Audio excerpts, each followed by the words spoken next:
This took a little longer than we planned on to get started tonight. It's not, look, we both know California is a special kind of hell when it comes to traffic. It always has been.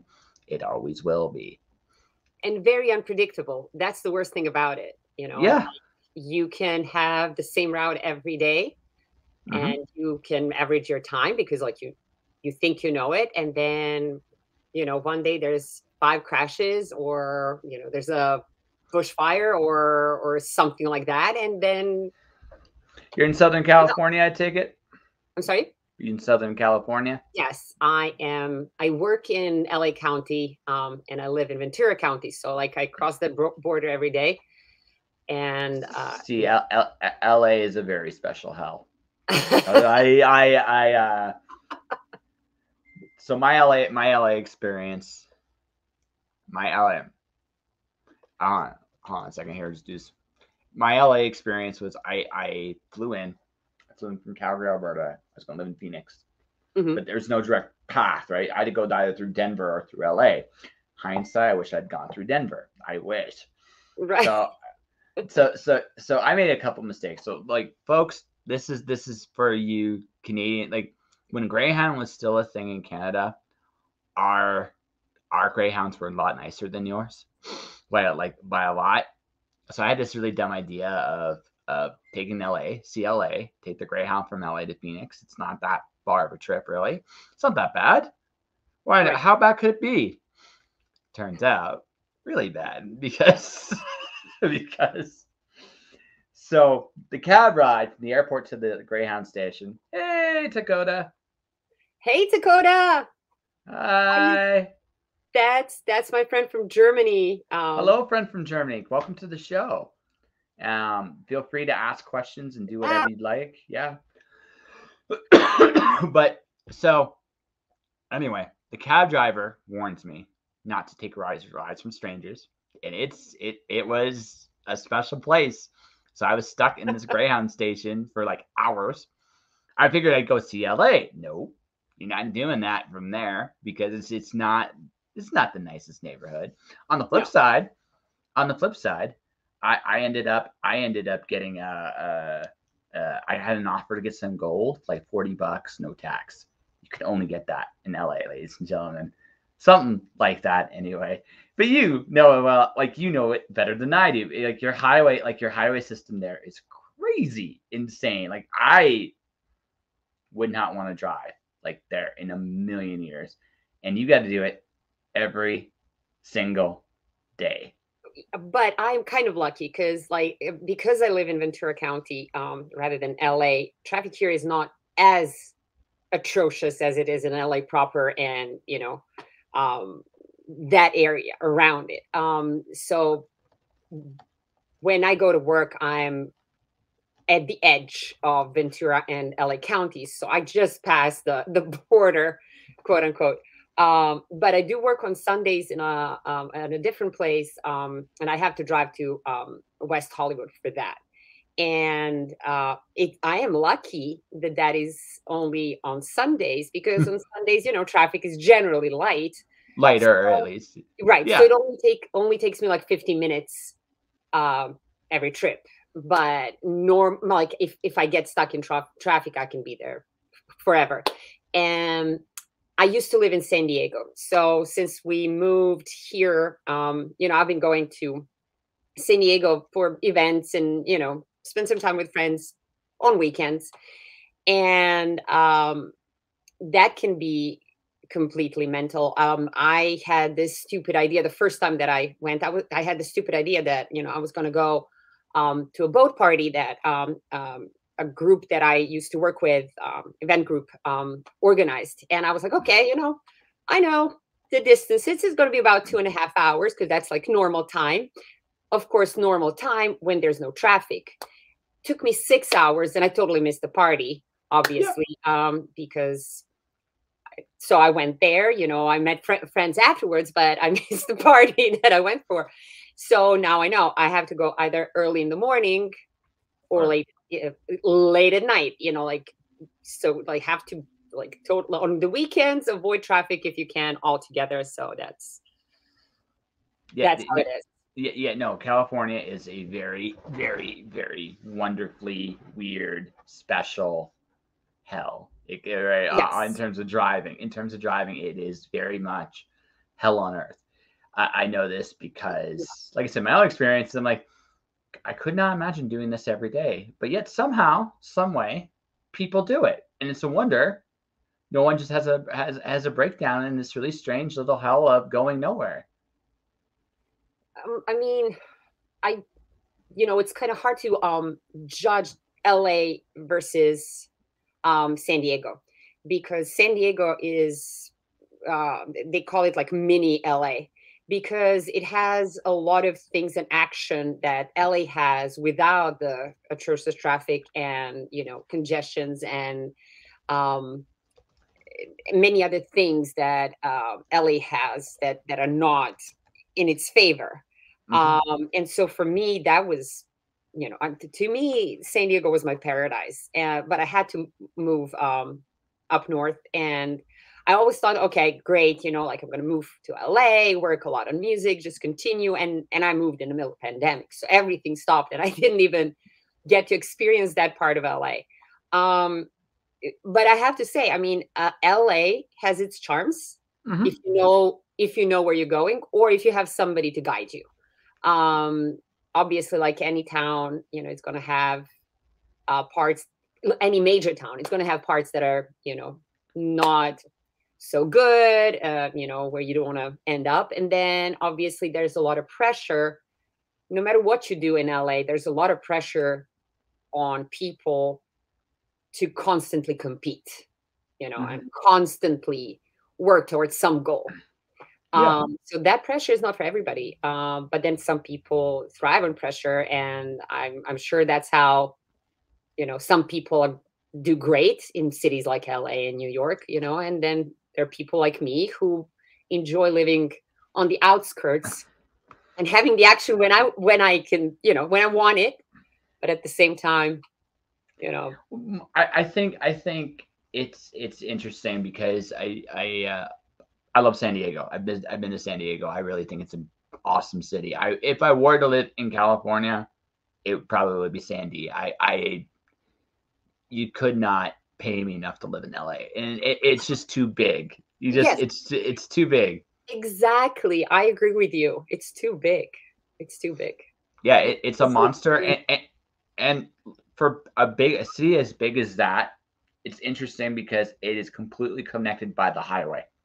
Oh yeah. So if the highway wasn't there, and you can tell it by just the different neighborhoods in LA, that every neighborhood in LA is almost like a different universe. Some of them are nice, some of them are not so nice. It depends on where you are, what you do, where you go. But at the end of the day, it's like it's like it's almost like you can go literally from one neighborhood into the next and be a completely different world. And I don't, 100%. yeah, and that is something like I wouldn't say it's completely unique to New. Yeah, I totally agree. Like I said, I would be living in San Diego or on the outskirts or maybe even Northern California because I heard Northern California is pretty nice from what I've heard. So, but that'd be me. Yes, it's not the glitz and the glamour, but I if I'm going to LA, I'm getting a lot of money to come to LA. That's how I look at Oh, it. and that's the thing, Yeah. like again, it's what is it that you want to do? Like I am, even though I do work in the entertainment industry in terms of like music, I do music, I am not dependent on it. So that is, I find it to be my greatest advantage, because then I can mitigate the amount of pressure that come with Yeah. that. And there were many moments in my path. I don't want to call it career, because I didn't go to school for it yet, so that's why I don't call it a career, but it is a passion and a path. When it comes to music, um, I had to evaluate many, many times, like, well, what happens now? Because, at least in my experience, this success comes out of nowhere. At least that's how it seems, like you work, and nothing is happening, is happening. And all of a sudden something happens and you're like, oh my gosh, like I'm the next level. All of a sudden, how did this happen? Of course, you work toward your goal and you hit something, and but it usually doesn't happen in a way, at least in my experience, not like I did something specific to achieve that specific thing. Like I write a song and I don't know which song is going to, resonate with people. And so that's why, like, I can write 3 or 4 songs and they go out in the world and they have some audience and whatnot. And then number 6 is like hits it bigger than anything else. And all of a sudden I have, people calling me, they want to work more, they want to do more. And all of a sudden, like there's this instant pressure to, change your perspective and then start doing something more, becoming more, raising yourself to the next level. And that's when, like, that happened to me several times. And I had to like think to myself, like, how do I, what is it that I really want? Like, do I switch completely to music, or do I keep this independence that I have where I can preserve artistry in the first place rather than, worry about commercial and commercial success and the pressures from other people who would be involved in that commercial success, like labels or managers or all the support staff that comes with it. And I'm still kind of evaluating, on case-to-case basis. So I have a lot of thoughts. I'm just listening and basing on your answer. By the way, before I ask anything, I am going to acknowledge something.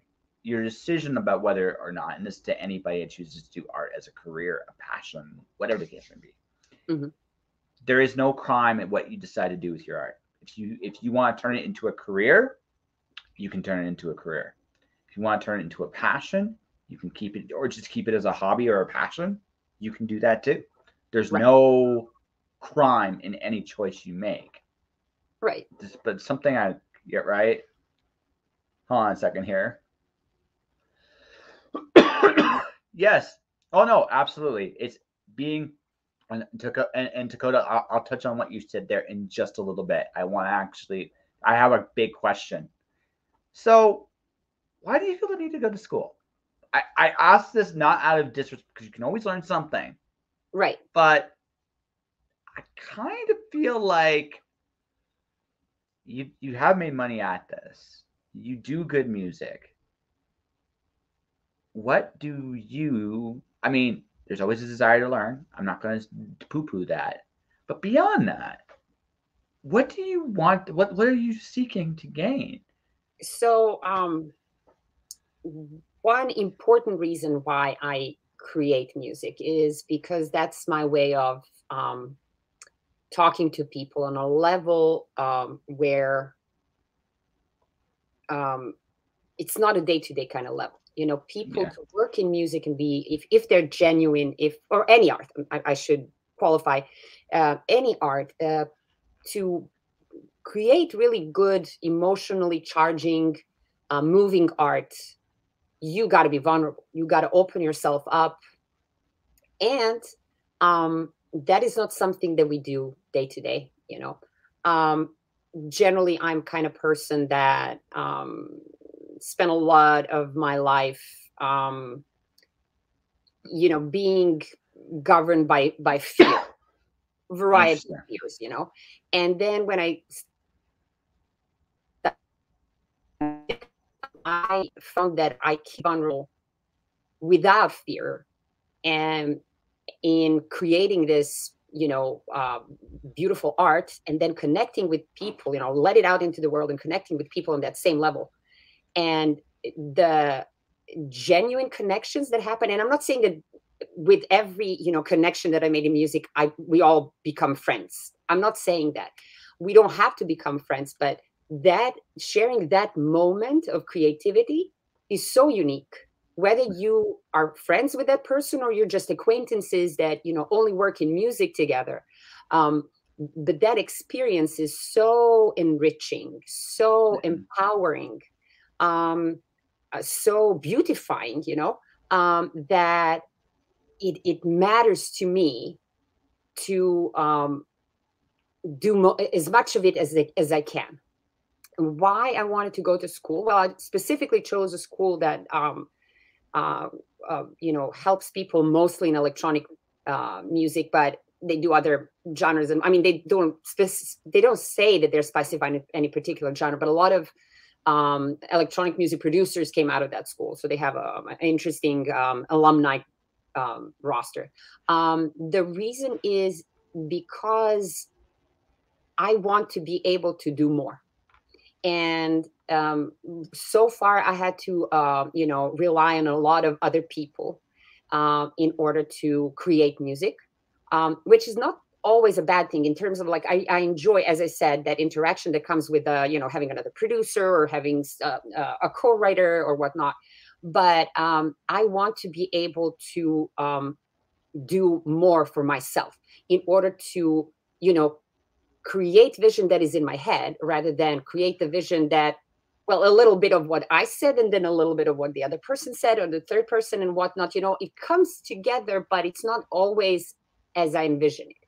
So in order to be able to put out more of that internal vision or internal communication that I want to share with other people, or internal world, I should say, I need to learn more. And why I choose school rather than what most people do in my case, and that is go on YouTube and research for hours and hours. And well, that is because my living conditions or my life situation right now is not such that I can spend the time. I am a mom of 4, and I have a full-time job, and I'm also helping in medical field, and and I'm helping with another lab right now. So I don't have the time to look for the information in random places. So school has it direct that I would be able to follow. I'm convinced that this one is a good choice, Oh yeah. so that it will give me, yes, it No, will give me that the knowledge. So for you, it's a little bit of convenience because instead of you looking for the information, it's right there, and it can be at a pace you can do right now. Right? That's if I were to break it down, just really simplified, that'd be it. Okay, because I wanted to hear your answer, your reasoning, because again, you already seem like a really sharp cookie, and you already seem to know what you're doing. So it's one of those things where, because I think like one of the things, again, I'm not knocking school. I do take courses from time to time. I Right. don't think I'll ever go back to school full time. I don't think that's ever going to be in my cards. But I do see myself going back to a classroom from time to time, Sure. right? But the thing is, right, is a lot of people use education as kind of like a means of permission. And there's nothing wrong with that. Right. There's nothing wrong with that, provided, you know, you understand what you're going for. What I was curious about is because you mentioned fear of stuff.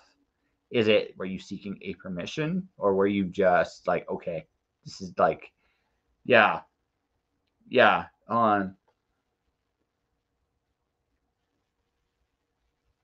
yeah, we should have oh, absolutely. No, I'm not absolutely Dakota. Absolutely, Yeah. we should definitely be happy with the way things are. What I'm kind of curious about was was Natalie's motivations. So now that I know, I can ask the next question then, Sure. and that's this: do you intend to walk away from a full-time job at some point down the road? And see, that's what I said, like I evaluate that all the time. Mm-hmm.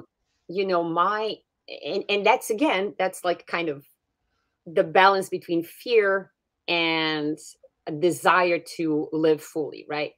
Um, I In the ideal world, yes, I would stop everything that I'm doing, and art would be my full-time thing. I would love to write songs, and like I would like to have that in two aspects. I would like to write songs that they wouldn't only be for me. I would love to write for other singers and for other voices, you know, for other expressions that come with different voices and different music genres.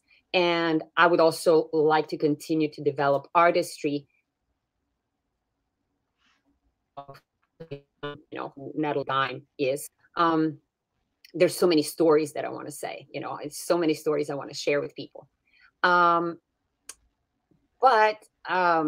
if any, you know, life is unpredictable, and I do not like, I'm trying to stay away from toxic positivity where I was going to say yes to everything right away. But what I do know is that I intend to continue with my art.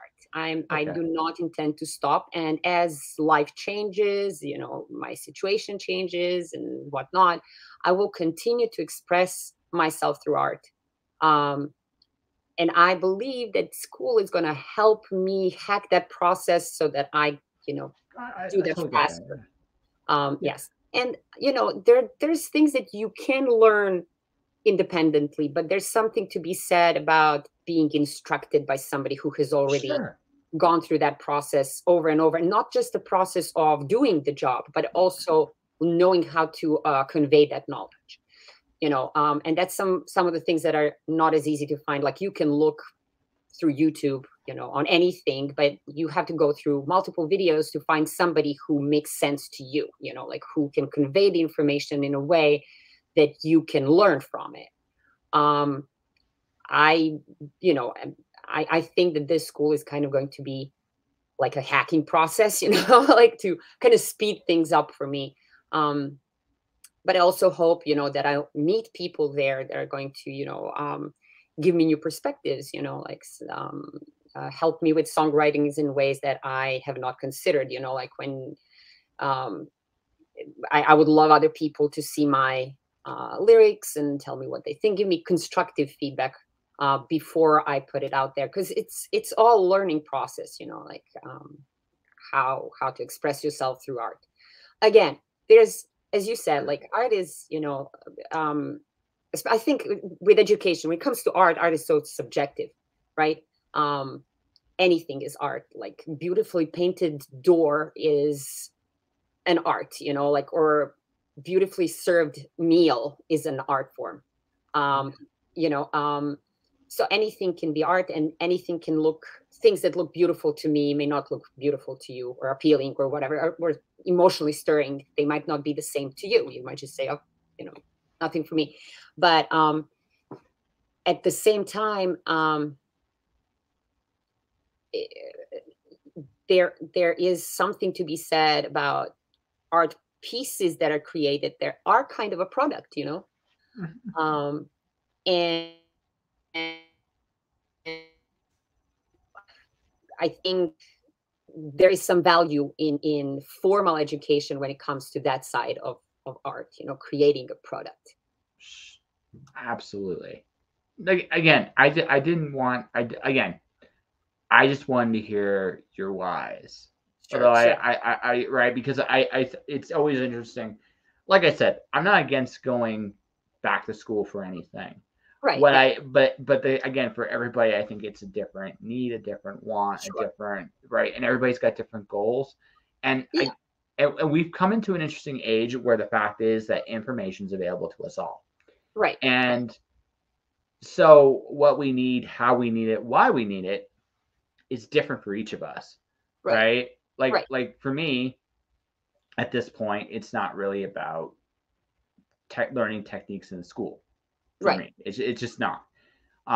It doesn't mean I can't learn some things there. That's not what I'm saying. But I think for my time purposes, it doesn't fit the same way, right? I can still Right. learn and am learning on my own. Like I do a show for a company right now on top of this show, and one of the things I do is I taught myself video editing, so I can make a whole bunch of different kinds of videos. I've done headline news style formats. I've done educational style formats. I've done, right. I do this kind of thing all the time. So I've been playing with video for about a year and a bit on my own prior to this.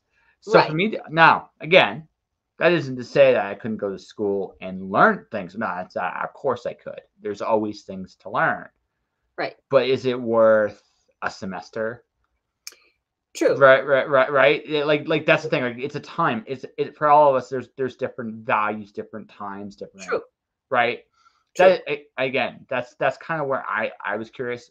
But what I'm really curious about now is Miss Natalie Dime. My question to you as a musician: what do you try to make your audience feel?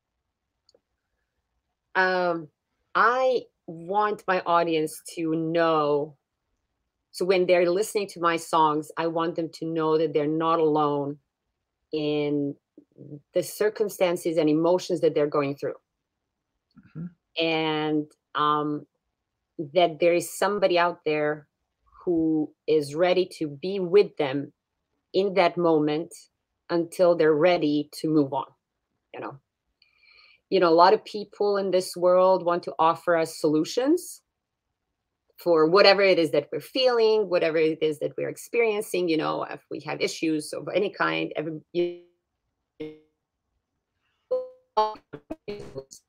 don't want to give anybody solutions like you were talking about art, classes were not, but everything is different for everybody.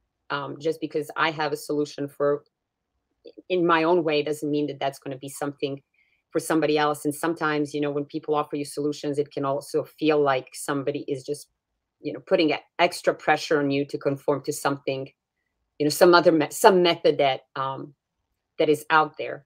And I don't want people to feel pressured. I want people to understand that they're not alone, and whatever they're going through, this music is for them so that they know that, they're not alone in that moment, and that whenever they're ready to move on, when they feel it's the right moment to move on from that emotion or that experience, somebody's patiently waiting with them for them to be ready to stand on their own 2 feet.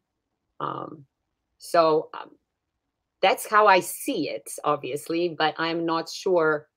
I'm not always sure exactly how people. Well, no, you really can't. experience it. Yes. You can't always you can't control how someone's going to react to your work, but I can at least understand your intentions, right? Right, exactly. If I understand your intentions, chances are like I can look at your work, and from that point of view, I can get a really cool interpretation of your music without True. Now I might say hell no to some of what you're saying. It's like not just no, I'd be like hell no. Then again, sometimes I might say, she's on to something, right? Then sometimes I might just say she's just on something. I don't know what it is, but I kind of want to find out, right? So that's the whole like deal, right? Is so when we communicate, there are three things, right? Intentions. Yes. I can't argue with your intentions, right. ever. Right. Impact. I can't argue with impact either. Your song might make me happy. Your song might make me cry. Your song might make me laugh. Your song might make me do a dance, a jig. Another song might put me to sleep. I don't think you want that reaction, but it is a possibility, right? So always. So then, therefore, right? Then there's the only thing that is worth discussing, and that's interpretation. Okay. Right. It's the only thing in communication that's up for grabs. I can't question your intention. Hold on a second here.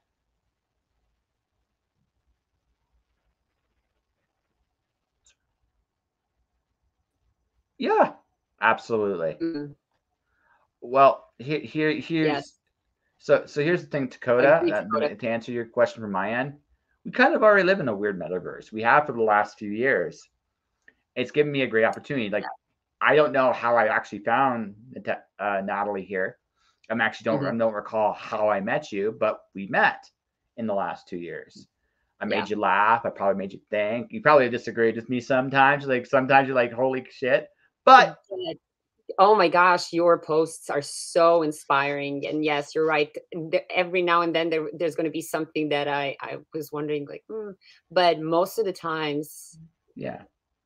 you're very motivational and inspiring. Yeah. I try. And sometimes people take it well. Every once in a while I'll get a message I put out there like no is only temporary. And someone took that as a sexual, like, I was like, that's not where I was going with this.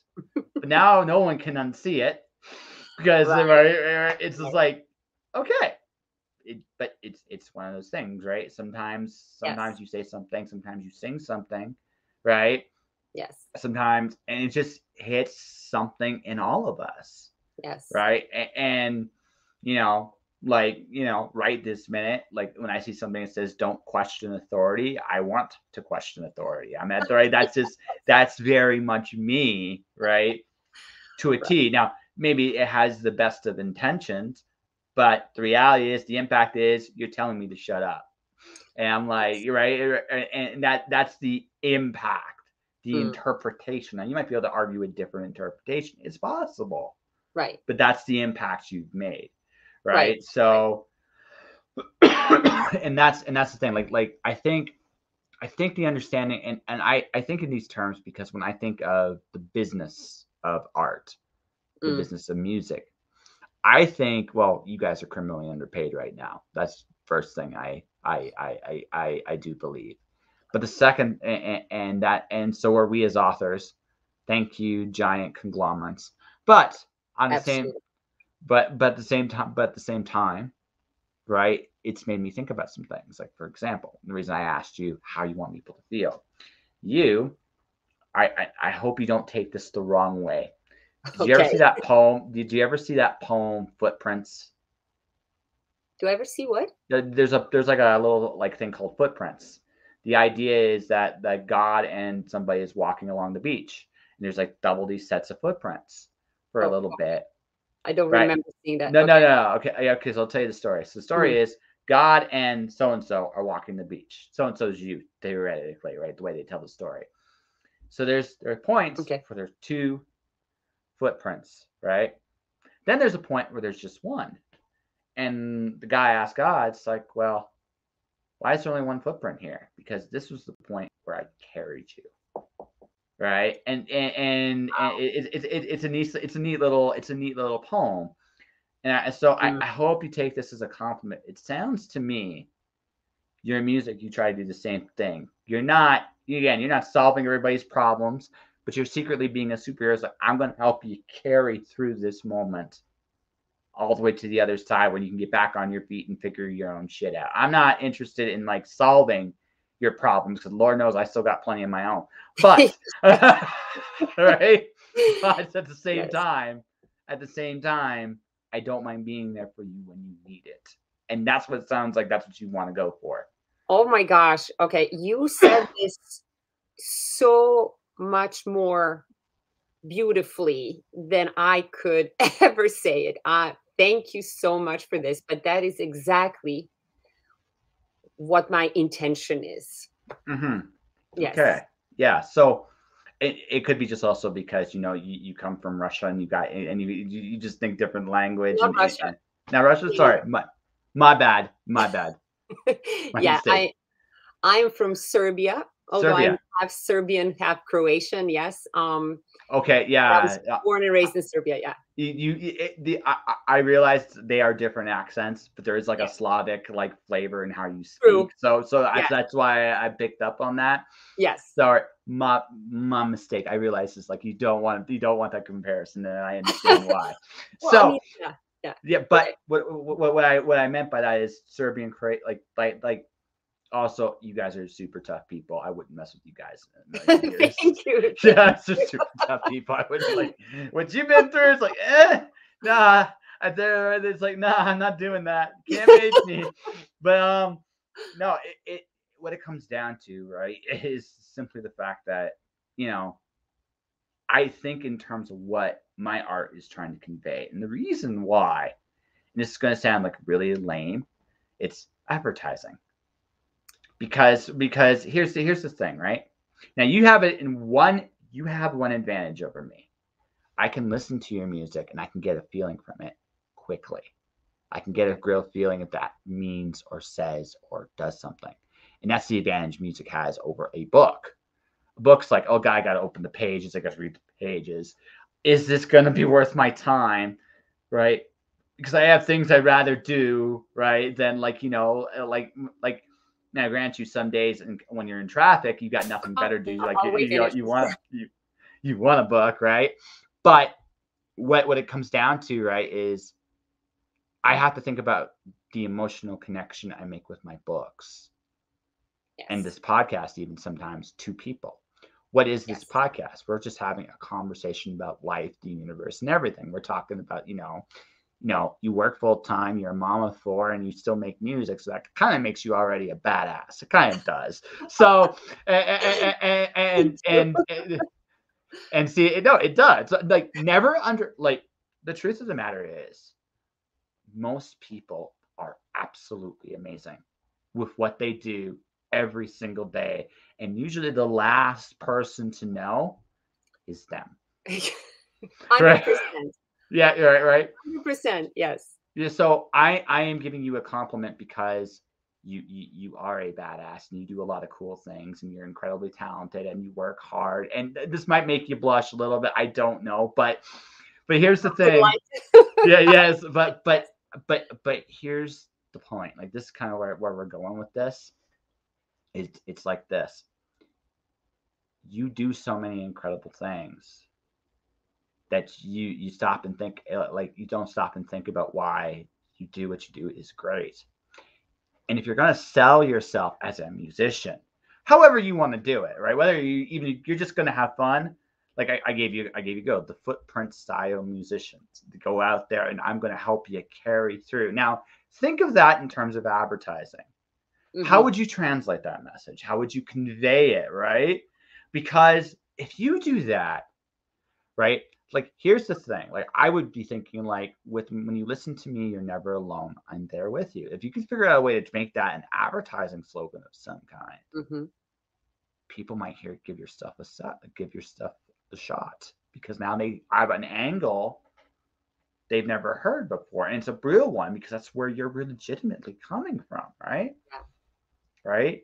Yes. So this is kind of why I asked you about what do you want to make people feel? How do you want to do this? Because hopefully when this conversation's over, because you do this, what you like. Here's the other thing. How old? By the way, just before I get to the next point, how old's your oldest kid and how old's your youngest? My oldest kid is 17 and a half already, and my youngest is 8. Okay, so first off, you don't look it. Congratulations. Second. Thank you so much. Just second. But here's the thing. Because, again, I get it. You're also trying to be a responsible adult. You want to make sure they're fed. You want to make sure they're taken care of. You want to make sure all of these things. And again, but here's the other thing, too. Here's what you don't want. You don't want to be this parent. And there's a lot of parents like this too.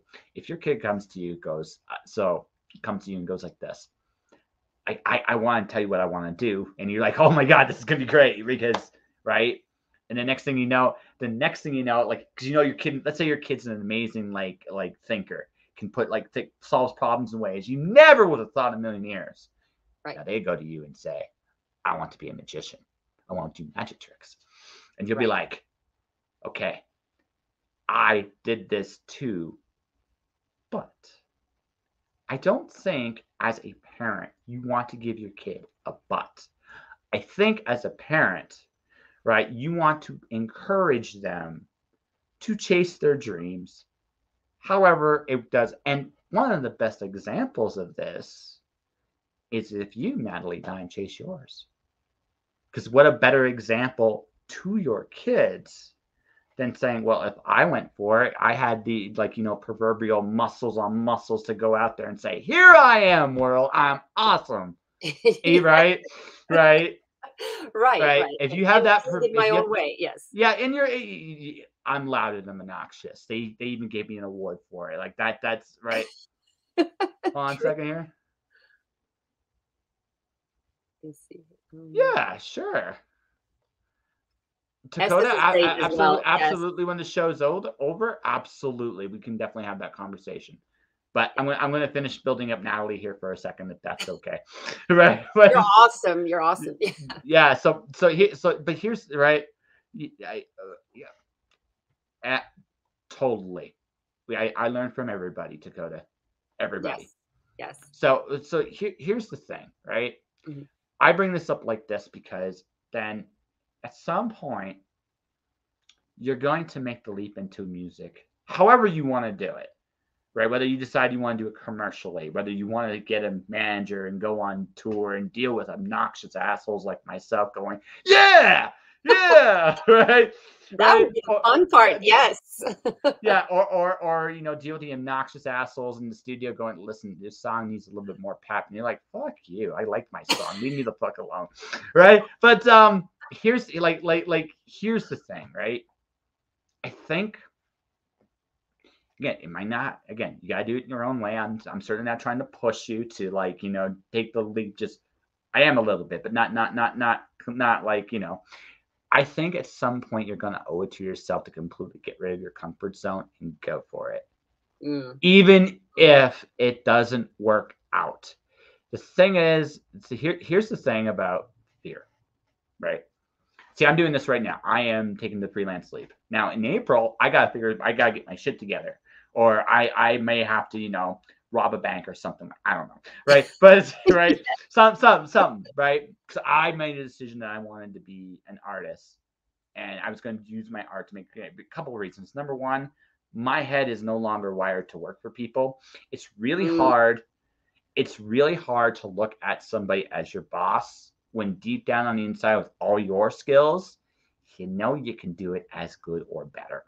It's Yes. kind of right. And you get to that point creating your own stuff. You learn all these things, and suddenly you're like, I can't look at you the same way anymore. And that's where I'm at. So I have to succeed Yeah.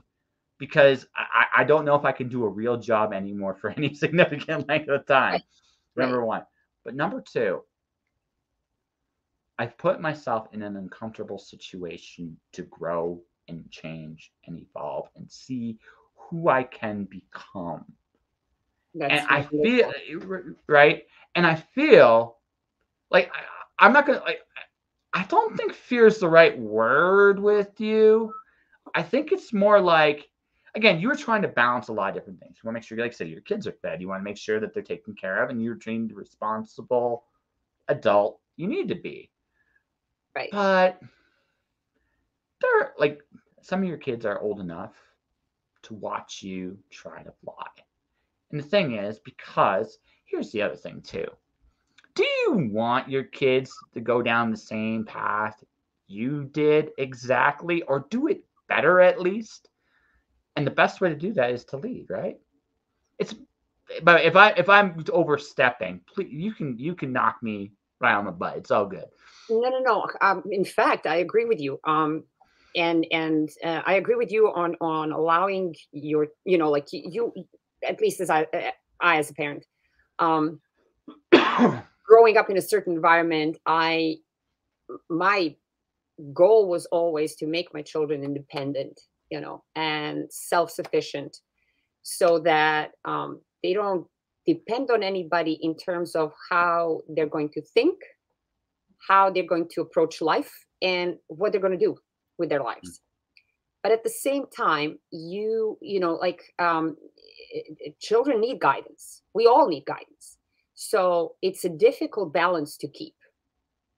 You want your kids to try things out, but you don't want them to burn their hands, on the stove, and you don't want them to fall off through the window because they were experimenting with something.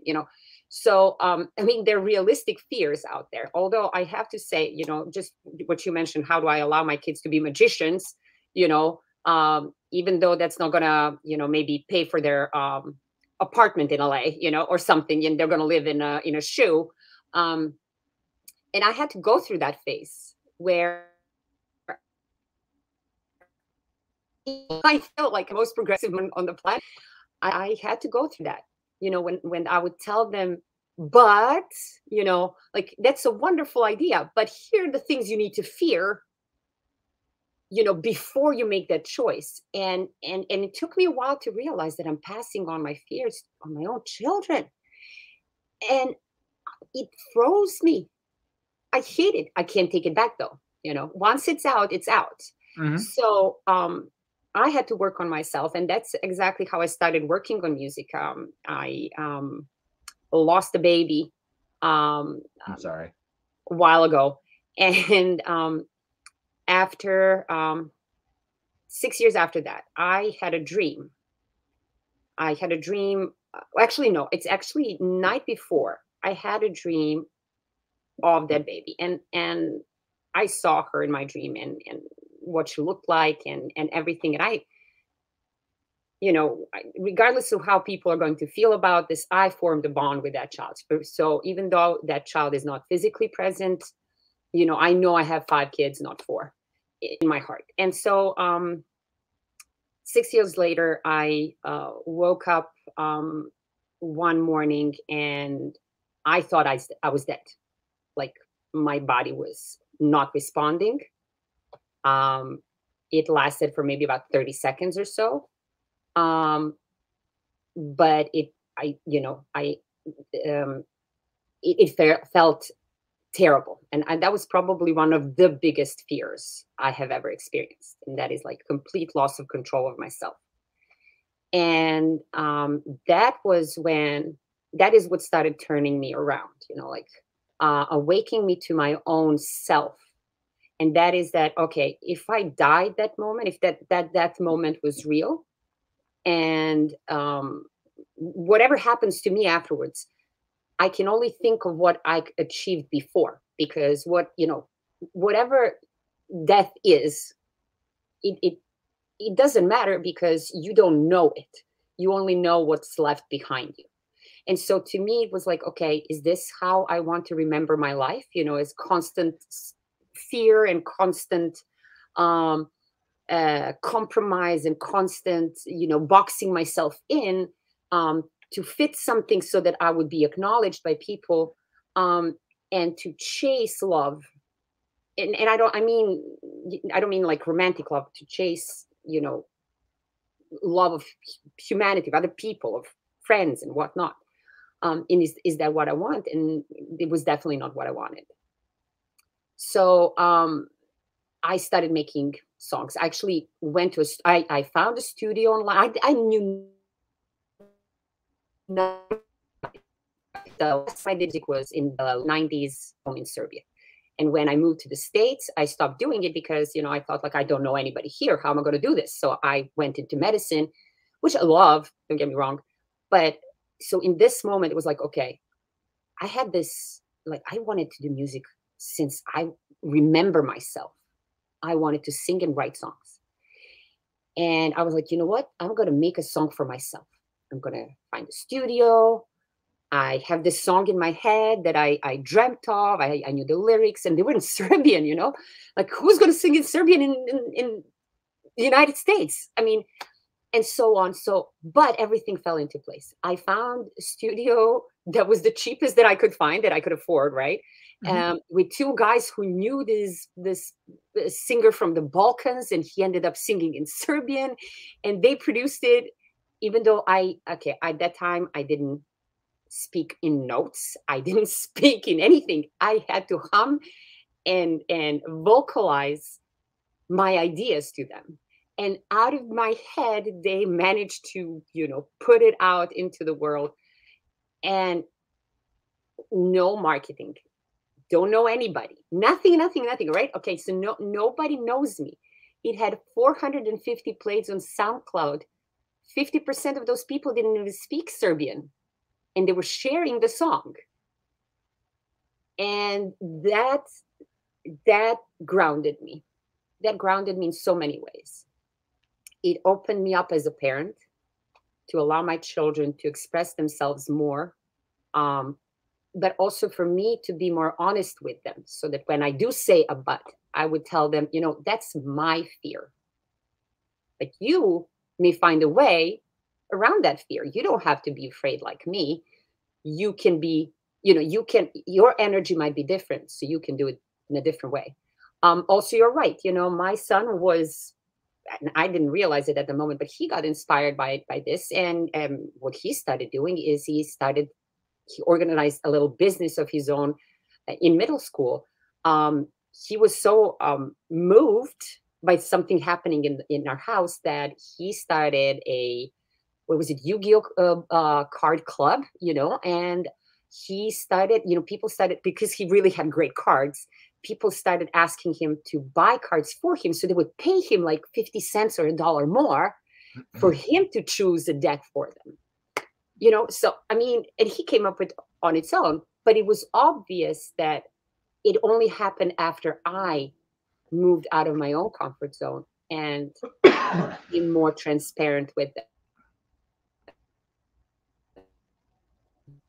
It opened up our relationship, so they finally were able to and tell me things, you know, like without having a need to hide something, you know, like, or fear my reaction. Or I mean, I'm obviously, my teenagers are going to be teenagers, and that's okay, you know. They will always hide something, and we all did it.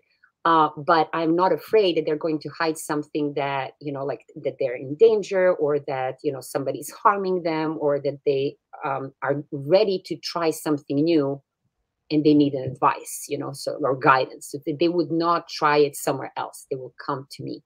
And that's, to me, that's the greatest victory I can imagine as a parent, you know, that my kids feel free to talk to me and, you know, express themselves freely.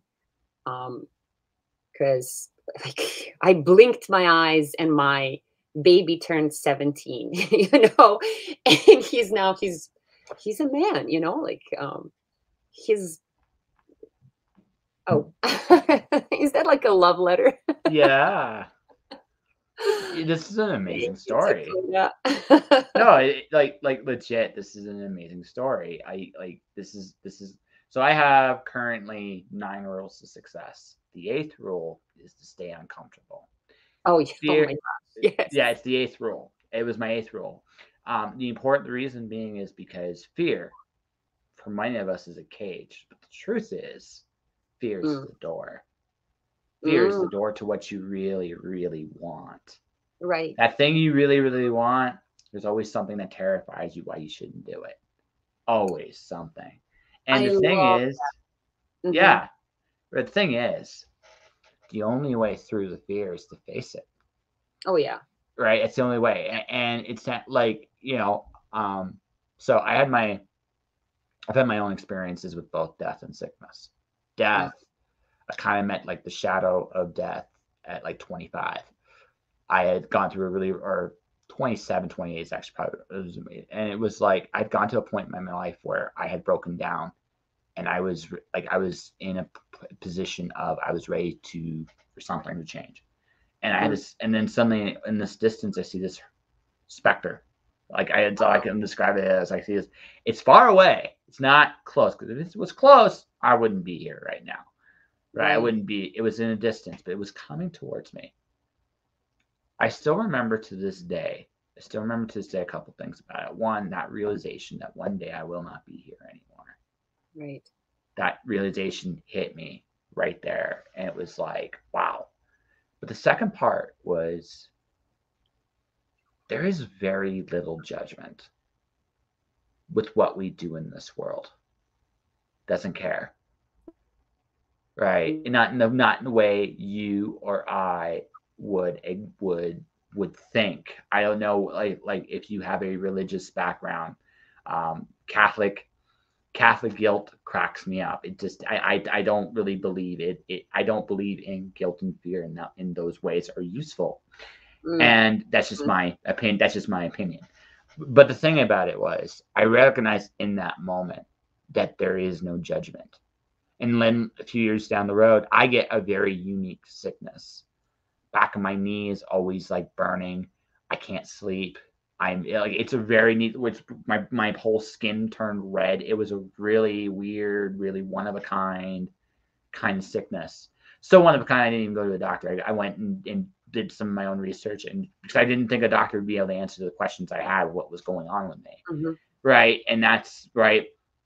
So I did my own research. I did some things. I learned some things. And it was a hard struggle, but at the end of it, I came out of it on the other. But again, lost control of my body. So the biggest two fears in life of your mortality, your fragility, Yes. right? And it 100%. sounds like this is what happened to you. Is once you were exposed to how fragile life really is, Yes. you stopped being afraid of living it. Instead, you made the decision that you are going to move forward regardless. And the things that really matter to you are the things worth doing. And that's it. The rest of it really doesn't matter. True. Um, that is 100% true. However, I am not consistent in even in that understanding. Even if, though I had that understanding, I had that wake up moment. I'm still not consistent. I have gone through, and I've been thinking about it yesterday. Somehow it came up in a conversation with my son, my oldest one. How I lived in my lifetime, three major international events happened. So things that are completely beyond my control and that have completely reset the world as I knew it before that. So I lived through war and bombing, specifically bombing of my country for 3 months. So, you know, being in a shelter, not knowing if it's ever going to end, um, not knowing if the troops are going to go to, on the ground, if the war is actually going to come to my doors. I was propelled by the force of the blow once, it was like movies, like Hollywood action movie when I was lifted up by the air and pushed and I fell, on my back and because of the nearby. So that was one thing. The other thing was the start of war in Iraq, actually, with the the Twin Towers, that huge terrorist attack. That was when I was here. I just moved. Like I moved in July, and in September, the Twin Towers were hit, and then it's this pandemic. And every time it's something that it's so out of anything imaginable. Like it's something that is possible. Anything is possible, right? A piano can fall on my head, even though it's very unlikely that I will go through a place where there's going to be pianos on, high above me and one of them falls in my head. But if anything, experience has taught me that the very unlikely things do happen. Just because they're very unlikely doesn't mean that they don't happen. So, but I was so on a roll right before pandemic started because that's just when I moved to LA, and my label started picking my songs, and I was like, oh my gosh, am I in LA? Like every Friday or every Saturday, I'll be in a club meeting new people, presenting music, sending music to these DJs, all these wonderful people. Everything was going. Party animal Natalie. Oh, I am absolutely, yes. I'm definitely party animal. And then I got sick with COVID, and the first lockdown happened, and I got furloughed. Everything. Stop laughing, Dakota. you know that I do that. Yes, I mean, so anyways, just when I thought like, oh my gosh, I got myself settled, everything around me starts, goes to a halt. And it didn't hit me right away. In fact, it didn't hit me until like a year later. And then it was a slow decline. Not to mention that because like I think that was the strongest virus, was that initial one, the initial variant of COVID. I had memory issues. A lot of my long-term memory is just gone. I just can't remember things. When we get off the air, I'll have some ideas for you. Something. No, I didn't know. Legit, my dad's a naturopath, so it's a different discipline than maybe how you might have tried everything. Sure, but sure. it never hurts, right? Right. And I did, like, after like a year, I noticed some levels of certain things in my blood. I mean, Mhm. and I found a combination of vitamins that actually back my cognitive. So now I have a little bit of easier time remembering things, because I had an issue with that. And you know what hurts the most? When I listen to music that I really love and I cannot remember it. Like, Ooh. I would be so excited about a song, and then like, uh oh, yeah, I guess.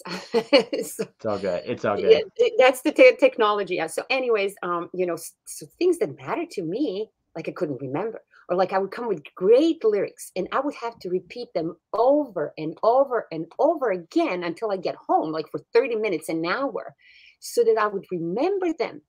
And then, um, but then I started, I came up with methods. I started recording songs into my phone, or as I'm, driving, or I would like dictate lyrics into Google Docs and stuff like that, so that I would go around it. Mhm.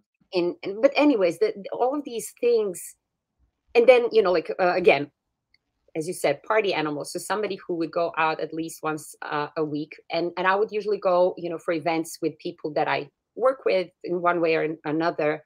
I moved to uh, Thousand Oaks in the middle of pandemic, when I even if I wanted to go and build new relationships, I couldn't. Um, and so all of that affected me, and it took me a while to kind of reassess myself, like, Mhm. remember my whys, remember my purpose, lose another fear, which I wasn't even aware of. It was just survival mode. And that's why I wasn't aware that I was afraid of anything. I was just like, okay, I need to work. I Mhm. need to, provide for my kids. I have to make sure that, they're not suffering as because it was really hard for kids, through this pandemic and whatnot. So all of that constantly on my mind. And then, I work in healthcare. So like, if my patients are taken care of, like, and, that I'm accurate with my diagnosis and whatnot. So all of that, like all of that pressure, and then all my support system that I had in San Diego was gone. Mhm. Um, so I had to start all over again, and it took a while. I had to kind of give in, actually, before I could start again. I had to Mhm. give in, because while I didn't give in, while I was kind of like just fighting and fighting and fighting, I wasn't really allowing myself to process the emotions, or to understand myself, and I had to like, at one point I just had to, um back to what you were saying about writers, how um am a huge reader. Like, audiobooks are my life, because they, sit on a Yeah. microscope for 8 hours, and so that's the only time that I can actually listen to books, because I don't really have time to read as I used to, a long time ago. Um, so to me, they help me, and I listen to a lot of fantasy, and fantastical realism.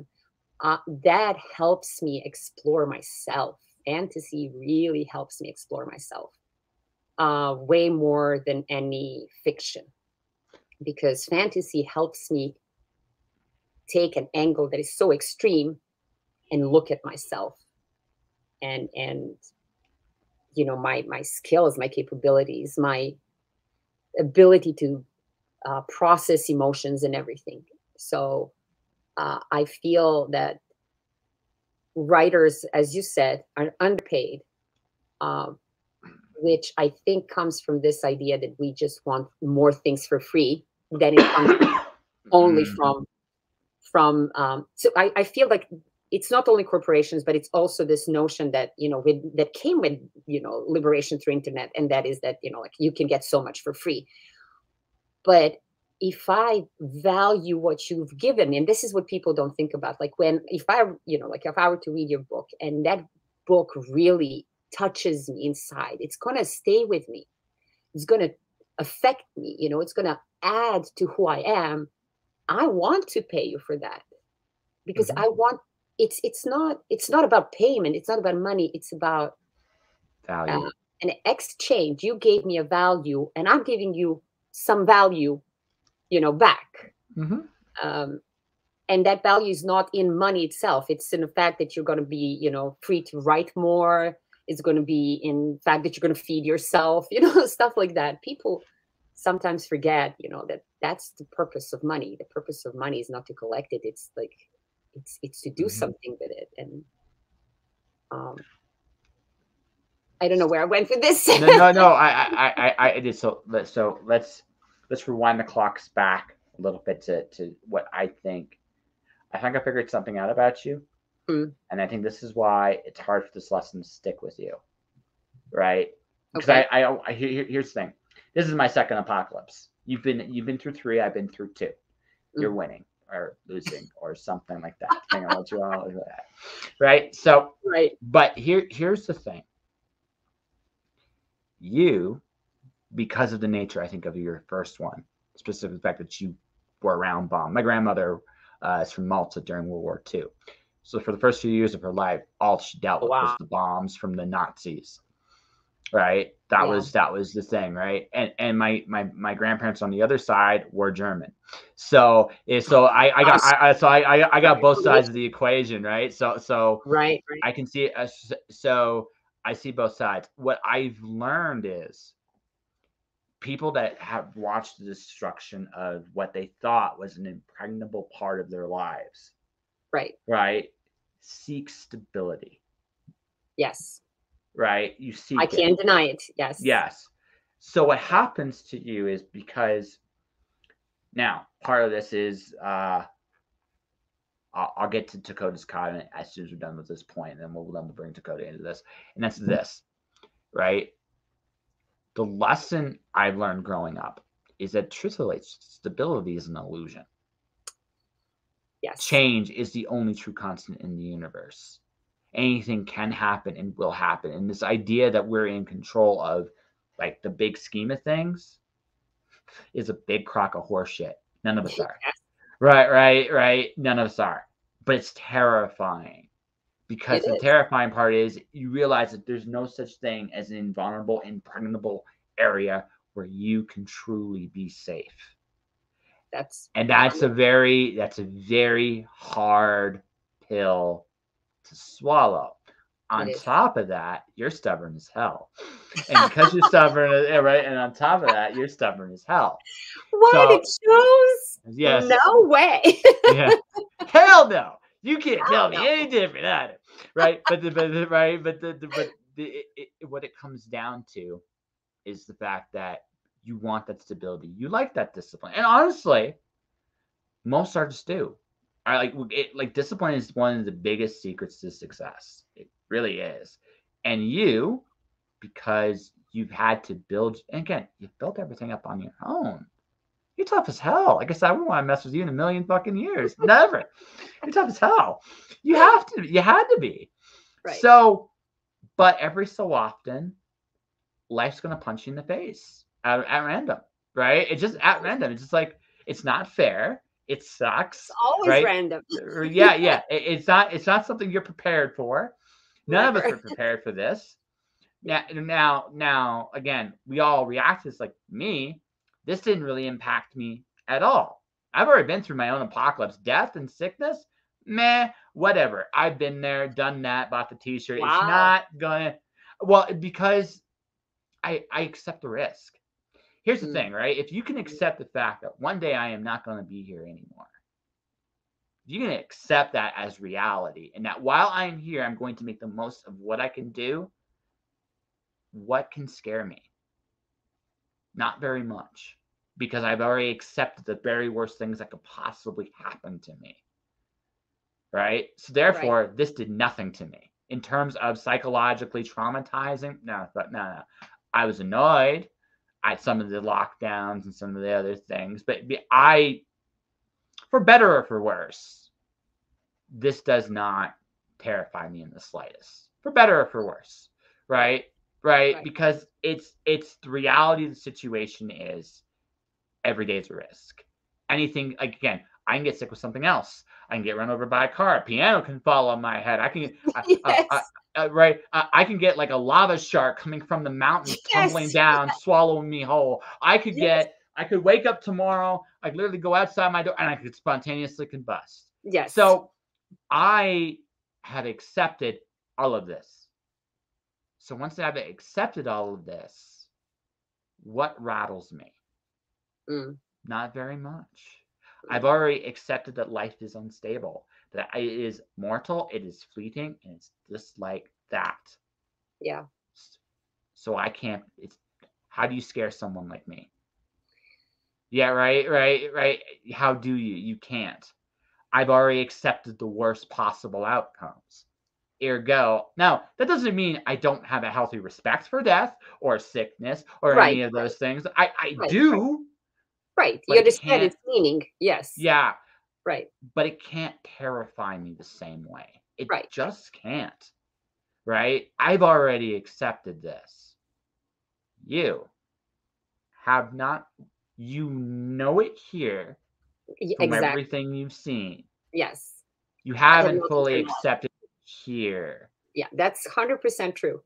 Yeah, right. You reminded me. Yeah. And that's the part you do need to work on just a Yes. little bit because, again, I'm not saying don't respect these things. You should. Even I'm not that I'm not that brazen. I'm pretty brazen, but even I'm not that brazen, Right. right? But I let go. But when I can accept it here, I'm free. I can't be traumatized the same way. I can just learn to roll with I'm a dead man. I'm already a dead man. I'm not meant to stay here forever. I'm already dead. Here Mm, go. I can mm, just go. I just go with the waves. Can't rattle somebody with that light. You can't rattle somebody that way. Right. And yes. I bring this to your attention only because you, my dear, have been seeing your own fair share of apocalypses up close and personal. And as one apocalypse survivor to another one with her own scars, again, I get it. There's always going to be a little part of you that's going to remember if you were ever going to leave this place that you thought was safe. And that's a hard, hard thing, really hard thing, right? But if you can Yeah. leave that shelter behind you, if you can leave that shelter behind you, Miss Natalie Dime would be better ever to carry our people off and help them in their time of need. It's a thought. Again, I That is very certainly true. right. It's something. It's Oh, something. I greatly appreciate it. Yeah. I greatly appreciate everything you said right now. Yeah. You know, even though, as you said, I know it, it's really wonderful to hear somebody else talk about it and remind me of it. So it's not that I don't know it, it's I know. that I do not keep it in front of me and I do not put it in the right place in order to live my life Mm-hmm. with less fear and more successfully. I greatly appreciate that you brought it up and that you told me all of this. You Mm-hmm. reminded me so much of the movie called Ghost Dog by directed by Jim Jarmusch. I don't know if you know I've who never he seen. is. I'm not cool enough for movies. That's okay. Oh It's my okay. gosh. But I think you would appreciate Jim Jarmusch just because of the writing that comes with his movies. But specifically Ghost Dog is a great story where the main character, and this comes from, again, so see, this is what I forgot. I know that this comes from some Eastern philosophy where you, every morning when you wake up, you remember your death. You imagine yourself dying in the worst possible way in order to overcome that fear early in the morning so that the rest of your day, nothing can scare you because you already placed yourself in the worst possible scenario. And I know that comes from, again, some people will know, I don't know, Far East writer or philosophy. Even though, I mean, you mentioned Catholicism, I am not Catholic, I'm Orthodox. But, you know, in Christianity, in Catholic Church, they have that expression, memento mori, means remember your death. Basically, it's kind of the same thing. You know, Yeah. like, how do you live your life when you know your last moment? You know, like it puts life into perspective in so many ways. Mm-hmm. So I'm really grateful that you pointed it out, and that you pointed it out specifically in context of me, so that Mm-hmm. I can remind myself, and think about it again, kind of Yeah. And put it by in all means, working. and by all means, you're going to come up with your own answers, and you Oh should. my, I'm openly crazy. I freely admit, like, I am openly nuts. I have no fear about anything because, again, like, well, not quite. I shouldn't say no fear, but I don't. Again, the things that make me scared, they're very human. They're very tiny. But they're right, not. But they're not like, oh my god, I'm gonna die. It's like, right? Oh my god, this could no. I'm not playing your game. Like when I see that stuff, like, it's one reason I'm not on Facebook quite as much right now. Is I've seen so much COVID panic porn shit. Again, I'm not trying to dismiss it. I'm not trying to dismiss it completely. I'm not. But right. there comes a point where it's just like, you know what? Like, this is a very shitty way to live. It just Oh, is. Yeah. 100%, 100%. Like, people die every day of so many things. We are putting COVID into perspective, and then on the perspective, we take it out of context, and then we put it into perspectives that it shouldn't. This is just. I mean, it's a terrible disease, or it was. Now it's, with every variation, is getting It's milder and weaker. It is milder. But getting weaker. So I right, mean, that is, yeah. right. But there's so many other terrible diseases out there, and the point is that it's just a disease. Mhm. And once you take it out of that context, it becomes everything that it's not supposed to be. It becomes an element of division between people. It becomes element of people trying to inform themselves and finding wrong information, and then not wanting to give up when they're wrong. And people who and I'm generalizing this. I'm not saying this corner or that corner. I'm just saying in No, general. no, no. I get you. And then people fighting over it, like, gosh, it's a freaking virus. Let it be that, and just understand. Keep at it. It's a disease. It's not about your rights. It's not about your feelings. It's not about anything else. It's just a disease.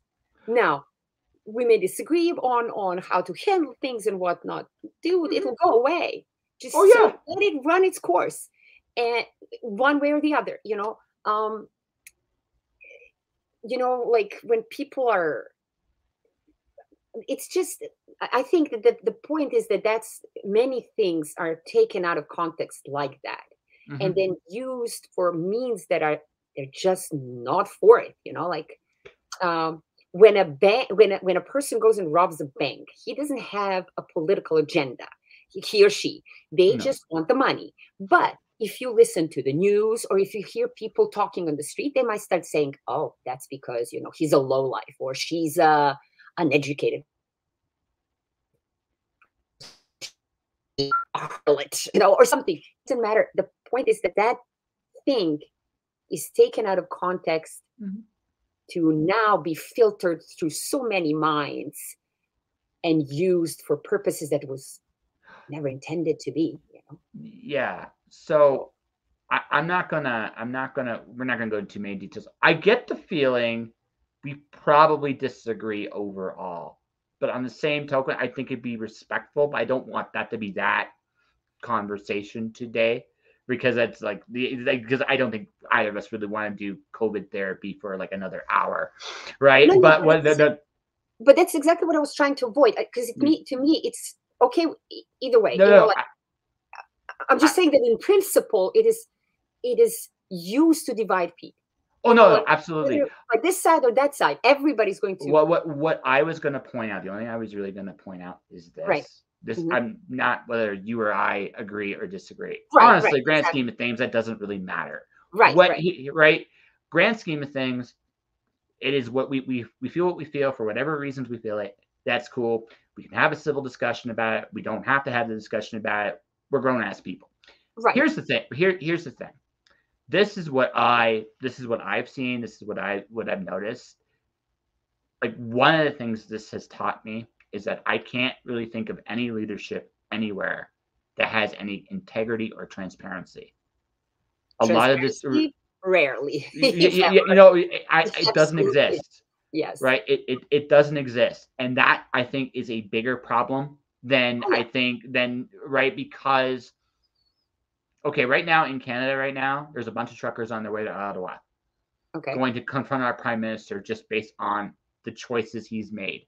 And it's not like a small group, it's a large group, right? Okay. Hmm.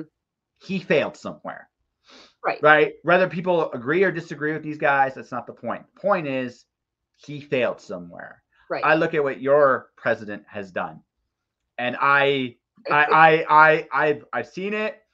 And to be perfectly honest with you, the most terrifying thing in 2024 is it might be Trump Biden too. Oh my That is the most like legitimately the most terrifying thing I could They're possibly like imagine. 300 years old. Oh I'm no, like, I know, I how are they still I'm not alive? disputing. Like this is why What I'm this is saying, terrifying. This is why this is terrifying, right? it Because it's is. I yeah, mean, presidency in the United States has become the Las Vegas residency for singers. You know how, like, when singers want to retire, they yes. get a residency in Las Vegas. So presidency in America, that's what it became. Yeah, You know, it's old men with no clue how the world works, and right, right. And by the way, I don't care which side on the fence you're on. Like seriously, if I'm right and that's the election, right, we all lose. We know there's no winner right. there. It's like right, there's no Exactly. winner. No matter, yes, Yeah. yes. So, I mean, but yeah, I mean that's the thing. Like so we are dealing with old, out of touch people that have been putting ideas, the same ideas for the last God only knows. And right, God only knows. And and we even need I feel young. You no know, no, no yeah yeah during yeah this, even I feel young. yeah no, it's like you're not out of touch. It's like not like that they are. Right. And if you get that old, you're not going to run for office because you know you're not qualified. But here's the Absolutely. thing, right? Here's the thing. I cannot look at anybody in my country or yours and think their word is worth a damn. And because of Okay. that, like this division that's happening, right, in large part is because the people on top do not have a backbone Mm, between any of them mm, and no integrity, no transparency. And this is what you get. yeah. Right. And that's all I'm going to say about that, because honestly, I think that's the real problem. Mm, I think a time like this makes me realize like we do need to change things, because again, 2024, that's a nightmare. And I would love to avoid that nightmare at all costs. And I think changes could happen now to make it so. But I think we gotta be honest with ourselves. I think it's one of those things where we gotta look at ourselves in the mirror and say, you know, we got a problem. We're listening to you're listening to old men who shouldn't be there. I'm listening to the same inbred families that have been there for again too damn long, right? So because it's like up here, it's a family tradition, much like it was down there with you guys. So it's like what the, but you know. yeah. So what we got is like when you have leadership like this, you create division because there's no honesty anywhere, Yes, yes, yes. right? Right, I believe that that's the only way to control.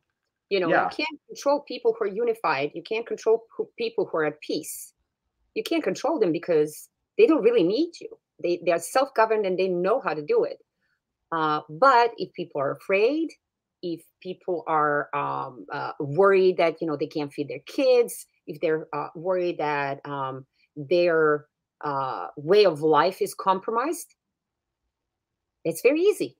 You come up, you come up with a flavor of leadership that you think is going to fit, and that's how you continue to manipulate those people, continue to manipulate their emotions, their base emotions, and control Mhm. them. Yes. Yeah. And the biggest, and like I said, and the biggest manipulation going on right now is fear, the fear of mortality, right? Oh, And that's yes. it. That's it. hence why we had our little discussion earlier, because it's just like, you know what, you needed to hear that from somebody who's at least semi crazy. Like I said, I'm a little semi nuts, but that's neither here nor there. But all, like I said, moving past that and into just other things. I should ask this: what do you, if you don't mind, what do you do medically? I am so my field is called cytotechnology, Okay. which is a laboratory diagnostic medicine. And I basically look at cellular specimens and determine Hmm. whether those cells are healthy or indicative of a disease. Okay. Yes, and then I render a diagnosis based on what I see. Yeah. I also do some other ancillary things. For example, right now I'm also signing out COVID, COVID cases, COVID. So PCR results. I would read Hmm. the results from the PCR machine and report on that. Whether people have the virus or Yeah. not. Yeah. Yeah. Yes. So So that's that's your what nightmare. So that's your nightmare. it's just in sheer volume, but Yeah. Yeah. No. That's your nightmare because like you're not. I know someone that works in the Netherlands as a COVID-19 operator. So it's just like, yeah, like everybody's got their own little like horror stories just based on the fact of what they deal with, right? Your Mhm. case, it's volume and the test, good and bad about the test. You're like, ah, shit, it's one of these, or it's like, or so many. What the hell? Yes. I literally can tell like if the virus is passing or not. Like I can totally see it. I mean, and I saw when the oh my gosh when the surge came in for Omicron. Like I used to work on Sundays by myself, because like there were cases, but it wasn't like too bad. Like there would be like maybe I don't know maybe like 300 cases, 300 tests to be Mhm. reported on, which is not a big deal, and that would give me time to actually do my cytology work. So I would also look at like people's specimens from their body parts and see if they're healthy and happy or not, and because that's my primary field, the field that I love the most. And then one Sunday, okay, so the next Sunday I would come and there was like a little more, maybe it was like let's say 450 cases, but in those 450 cases there were like 45 positives. Like what the freak, like we were like down, we were at 2 or something in 300. So over 1 week. And then week after that, I come to the lab, everybody's there, including the lab owners, Mhm. because we had 6,000 cases waiting for me to sign them out. I was like, I was ready to cry. I know, like, even if I moved in, like, and brought my bed and everything, there was no way that I would can finish them before the next morning because these were all majority of them are always stat cases because people want to travel, so they need it or they need to go to school, emergency, or is what do you call it, uh, elderly homes, so they really need to know if their residents are positive or not. So we're not talking about that anyways. We were just talking about principles. We were not specifically talking about it, Dakota. Oh So don't no, worry about we it. like We're not arguing. We're just talking about human nature. we're bullshit. We're bullshitting at this point. I just kind of want to get a little hints of her of her little bit of hell on earth. Just be thankful you're not in Israel right now, because that is they set a record on Saturday. So I mean, you'd walk in on a No, Sunday, you'd be like, holy crap. right, right. But what I'm trying to say is like I saw that it went up and now it's going down. I mean, Yeah. you know, Oh no, it's like any other virus, goes up and down, goes and well, up, no, up, up. there's a cycle, there's a Yeah. pattern, and for everybody, and it's just a matter of, like I said, we will, I think, at this some point this year, kind of have a little come to Jesus meeting about, okay, now what are we gonna do about this? Because we can't keep doing what we've been doing for the last couple of years. It's not, Yeah, yeah. yeah, Life yeah. it's not sustainable like that. Yes. No, oh no, it's absolutely like in my opinion, it's batshit. Again, initially, definitely there was understanding, but we've come to a point now where it's just like as you said, there's cancer. There's a lot of heart disease. There's some real big Diabetes, like you yeah, name yeah, it. no, like there are things that people think like there, like, to be perfectly honest with you, like the heart disease and the cancer scare me far more than COVID does. Yeah, Just yeah, right, it just I agree. they're bigger. They're a lot bigger. And but again, people, it's still kind of the flavor. Yes. And one of the things is again, it's changing. You can tell how the media is saying things now. They're not saying the same things they did before, except here because we're a little behind you guys. But we will eventually get to that. I'm like I said, I am like I said, I have my own views on it. It's just one of those things where I just look at it and go, we be crazy, and I can't wait until we get to the point. It's like we gotta live with this. Yeah. Let's live with this and Yeah. move on. Yes. Right? That not try to be something that it isn't. And that, I can't wait for that day. But I'm like, um, after that, after we get to that point, you and I can have a cat face somewhere and not have to worry about like the crazy stuff, right? Uh, well, I'm yeah, looking at some again, of yeah. yeah. I think when the hysteria dies, Dakota, like there's always going to be people that profit and benefit from times like this, and that's just life. I look at I mean some of the more famous monsters are known, but like when we get right down to it, again, there's a time for everything. We've had this time, and like I said, I would be very I if we're in the same position this winter, you're you know when, like just looking right here. No, don't be sorry you had to get out. Like you can say your piece. Like you Oh, yeah, of absolutely can say course. your piece. Yeah, you totally can say your piece. Like neither of us.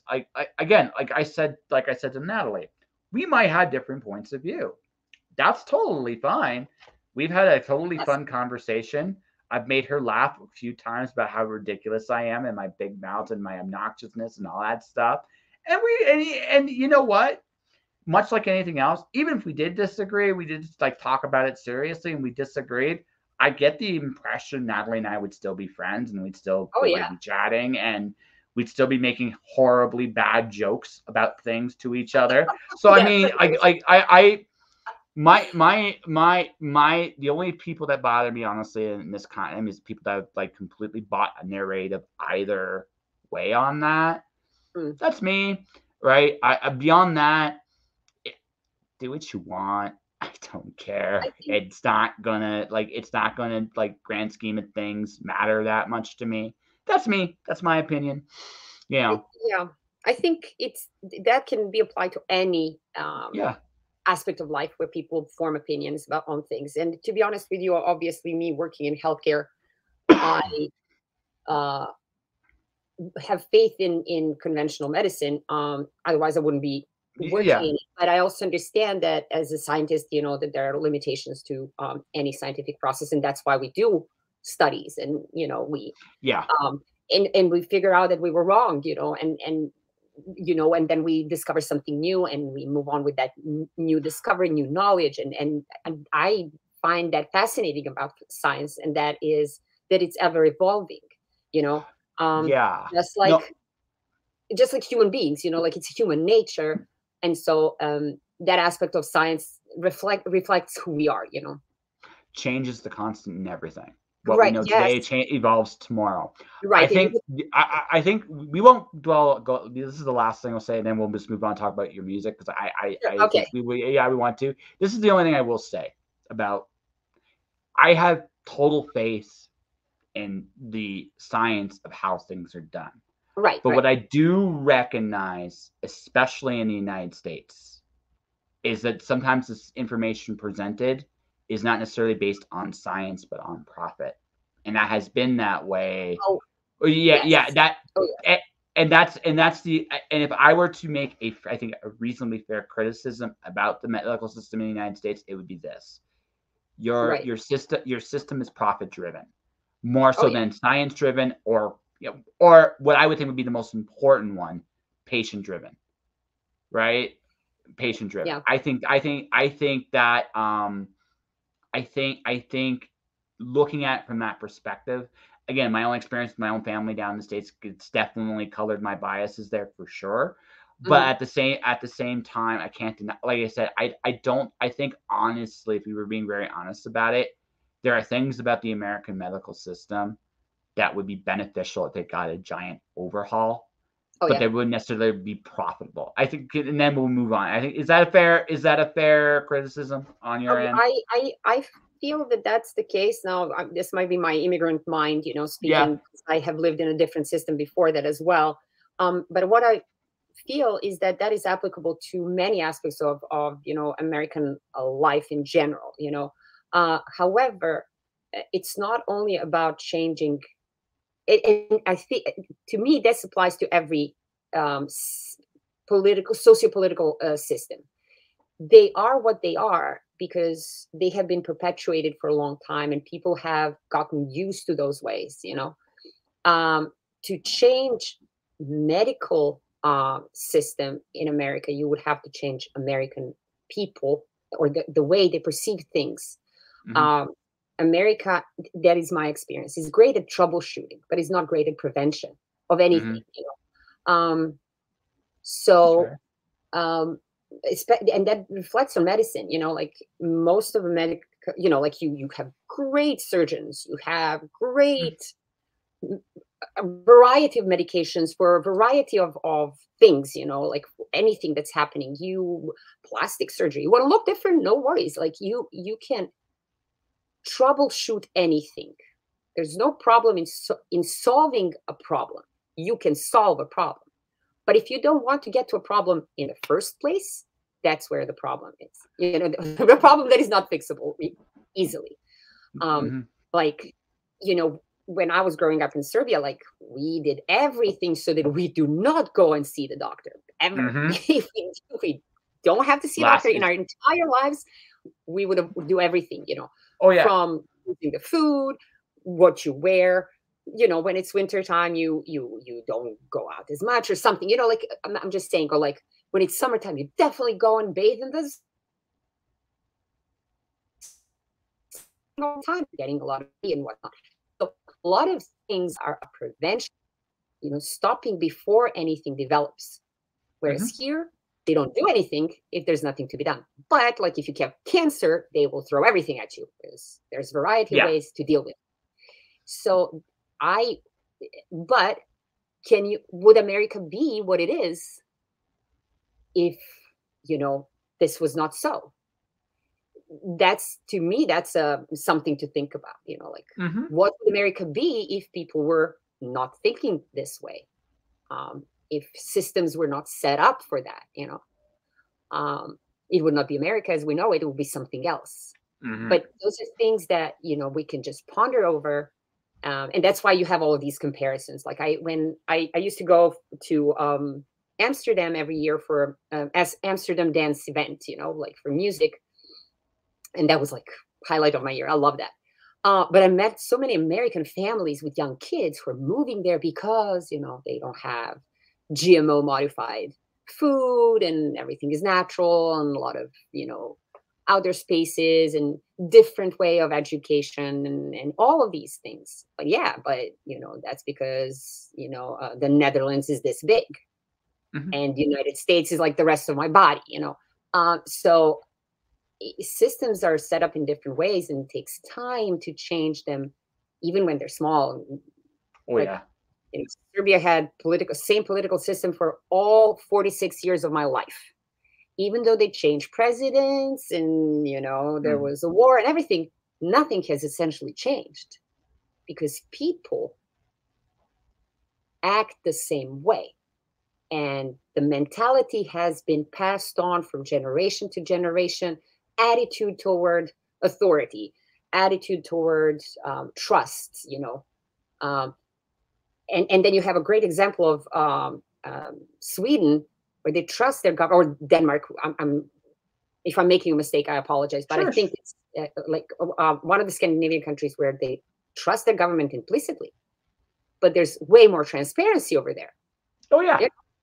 In Iceland, I mean, there's 300,000 of them there approximately. Their government tells them everything.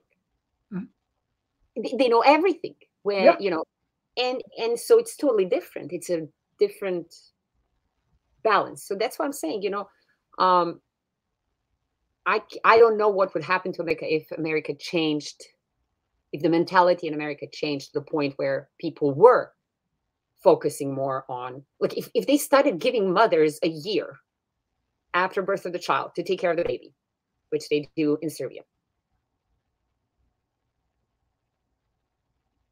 Imagine these thousands and thousands of mothers, or who didn't have children because are scared of having kids because they're like their careers are going to be ruined.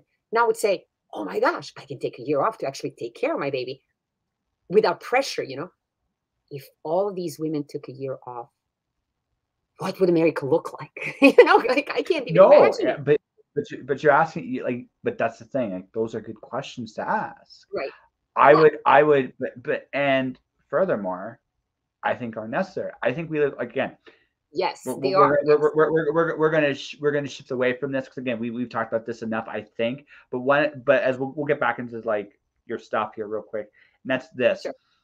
Right? It is, change is hard, right? And yes. going back to you on this, right? Oh yes. Right, going back to you, right? You've been working on changing who you've been.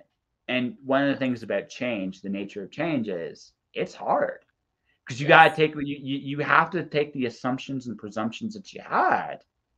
Yes. And you kind of have to throw them out the window because you're like, well, everything I knew led me to this. Okay. Yes. This is not the conclusion I want. Where did I fuck up? Right. Did I fuck up? Did I fuck up? Or was it an accident? Like, you have to be very critical and honest about how you got to where you're at. Oh yeah. And that's a self-awareness not a lot of people have. True. Very true. Mm-hmm.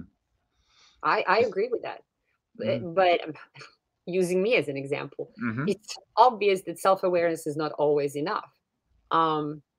I may be aware of myself, but like I go back to certain behaviors, even though like I feel like I got rid of them, I go back to them like when those are the behaviors that I know so well, and I hate it, and luckily as I am going through my own processes, like out of 10 situations, I would now use those, behaviors in 3 rather than in 9, so it's process and it's getting better, but it's awareness, as I said, it's a necessary beginning, but it's not enough, So do you want me to build you up some more? Because I'm going to give you a flip side here, something that you might want to have considered. I want to hear. I definitely want to hear more.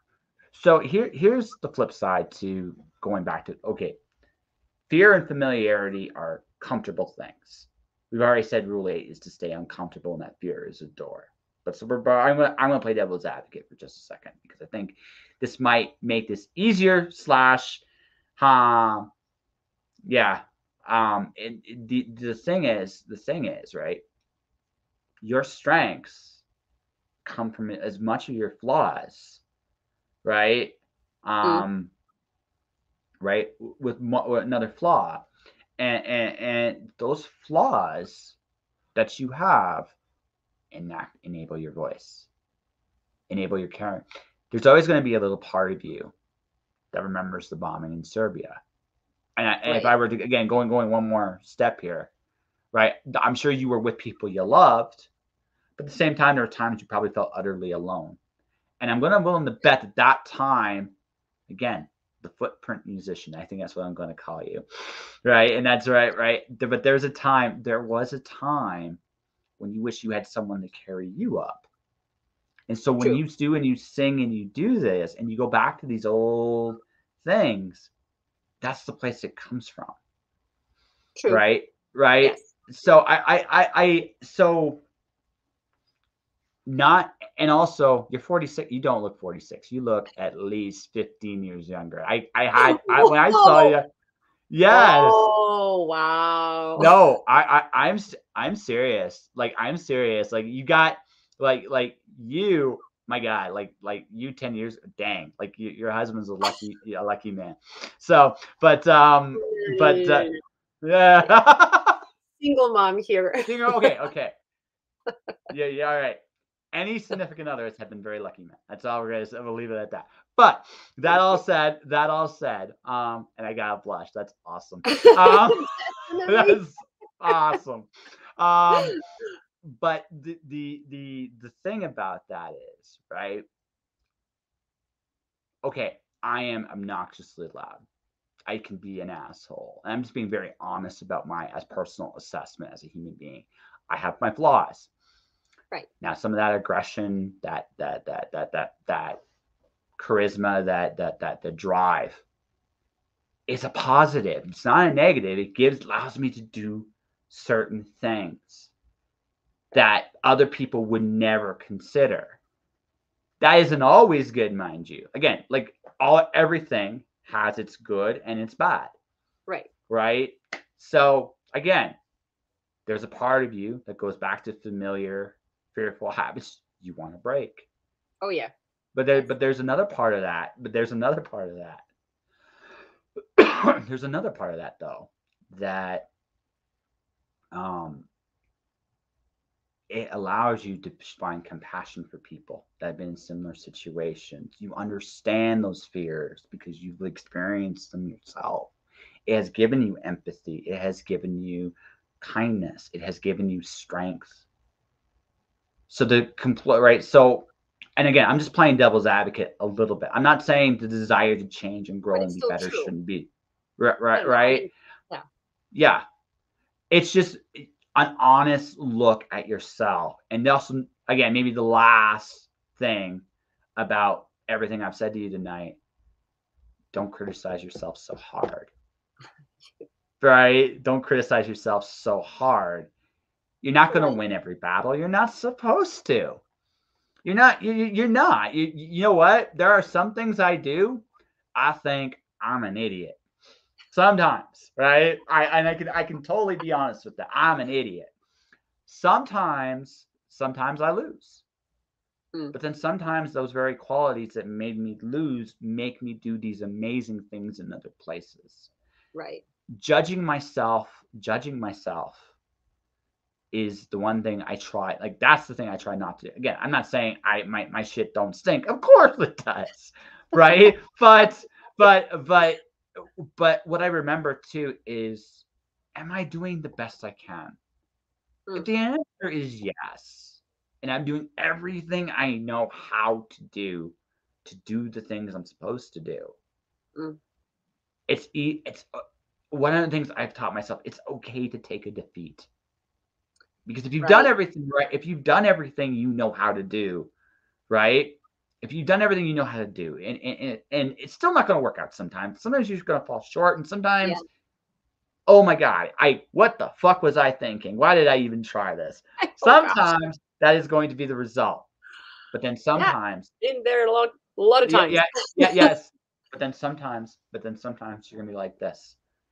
I wrote a fucking song in Serbian. Who the hell is gonna sing it? And then the next thing you know, you're in a studio humming it with these two guys that get you, Yeah. and then it's out there, and people are listening and loving it because they feel something. That's the thing about life, right? Yes. We are failures, right? Our failures, we feel them.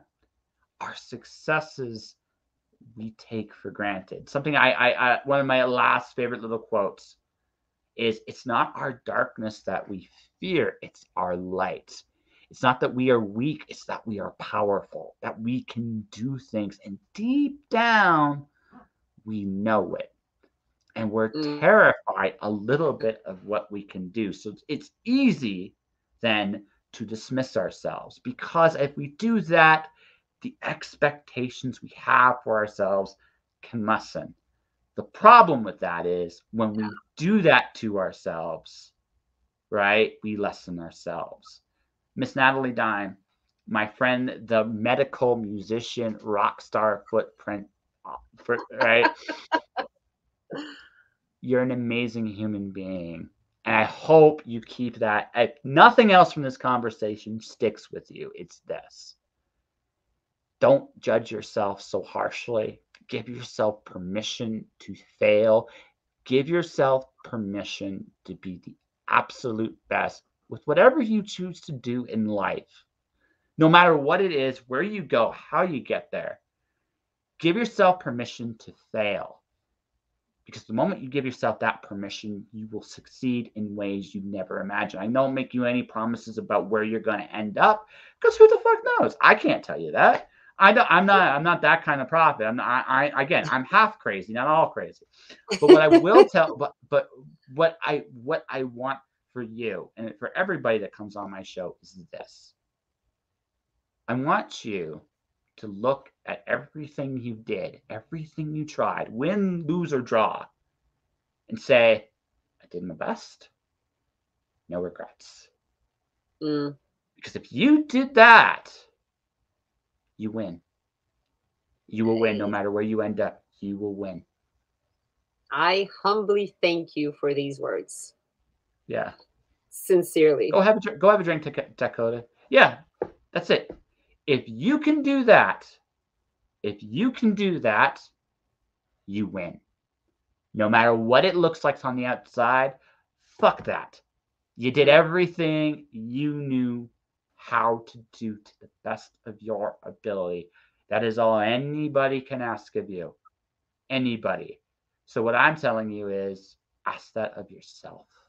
And if you can do that, and if you can let yourself, failure will suck. It's going to hurt a little bit more because this is the downside. You're going to feel everything a little bit more. Yes. But forgive yourself when that does happen, because you did again, ask yourself, did you do everything you knew how to do?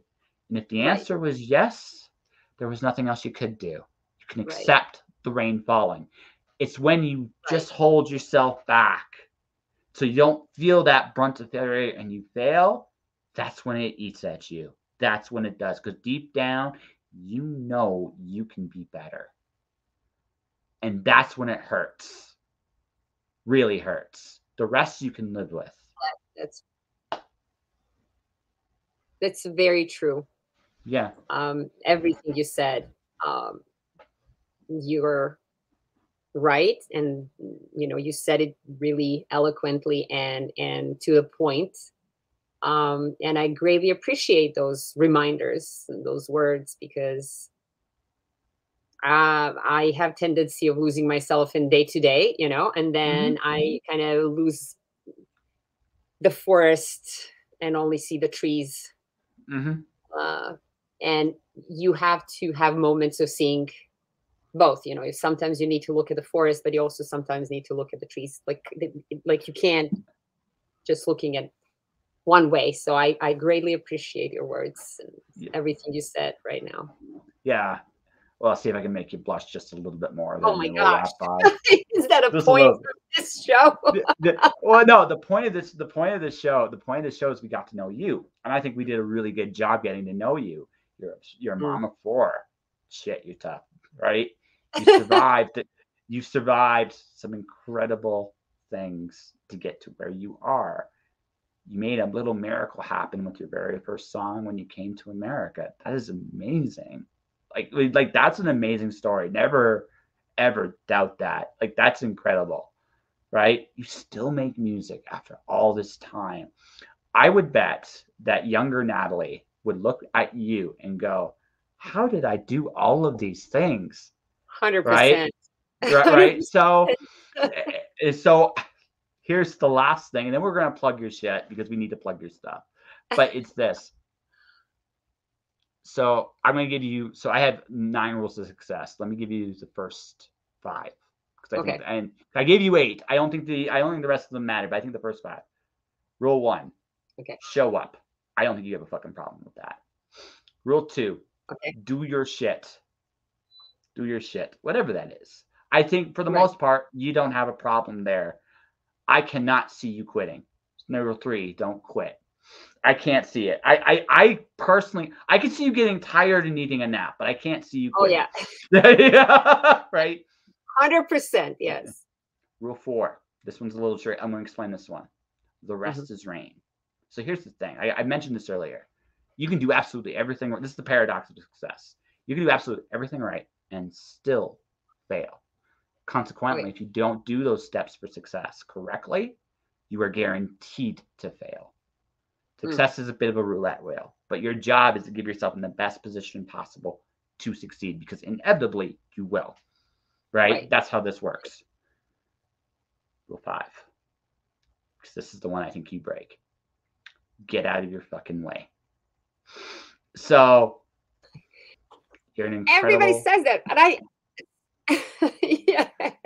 No, Go on. Go on. I'm because listening. you are a problem solver. You're analytical. You're disciplined. You're focused. You have learned, partially because as a parent, partially as a scientist, partially as a musician, how to solve problems.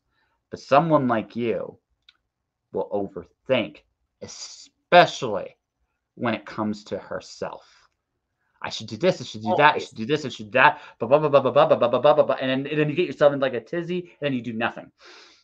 Oh yeah. Oh So, yeah. rule 5, I have an it, apartment right up here. the apartment needs to get burned. Just set it Yeah. on Yeah. fire. Yeah. Just let it burn. Just let it burn. You don't need it. Again, I don't think there's anything anyone can tell you about what to do. I think you know deep down on the inside what you should be doing. But Right. sometimes you overthink it. Oh yeah. Going back to your music, I mentioned earlier about how your music makes you feel.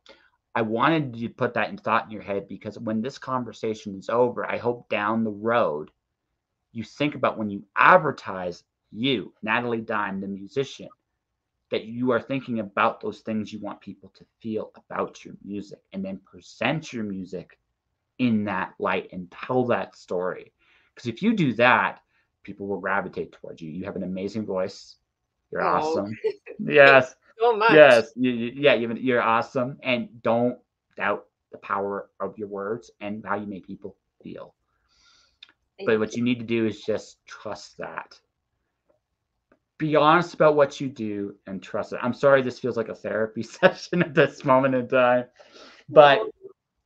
but I say all this to you as a person because see, my little secret is I want everybody to succeed. I don't care who Yeah. you are. So, um, you, like I said, just listening to you and talking about some things we talked about earlier, you like discipline, you like problem solving, you like structure. And we both know why. But what I think about you is at some point you got to trust that what you got here is good enough Yeah. because it is. And if you look back, to where you are now, you're a fucking badass. So just accept, embrace that. I mean, I told you that like I fluctuate between moments when I do have self-confidence and then moments when Mm-hmm. I feel like it's not even a failure. Like I'm like, No, why am I even here? You know, like that kind of that's imposter syndrome. That is a like none. sorry, let you go here. That's Yeah. that's an imposter syndrome. Imposter. So that Oh yeah. when my podcast was nominated for an award and I won an award for this show, I was like, Wow. how did I get here? Like, how the fuck did I get here? I Right. didn't Right. expect. Right. I didn't expect it. Like this is where Rule Yeah. 5 came in my head. So what I realized, and this is why I really harped on you on fear of failure, fear of success. They're the same fear. It's a Yeah. fear of They are. change. Yeah. It's a fear of change. Here's the Wow. Yes. difference.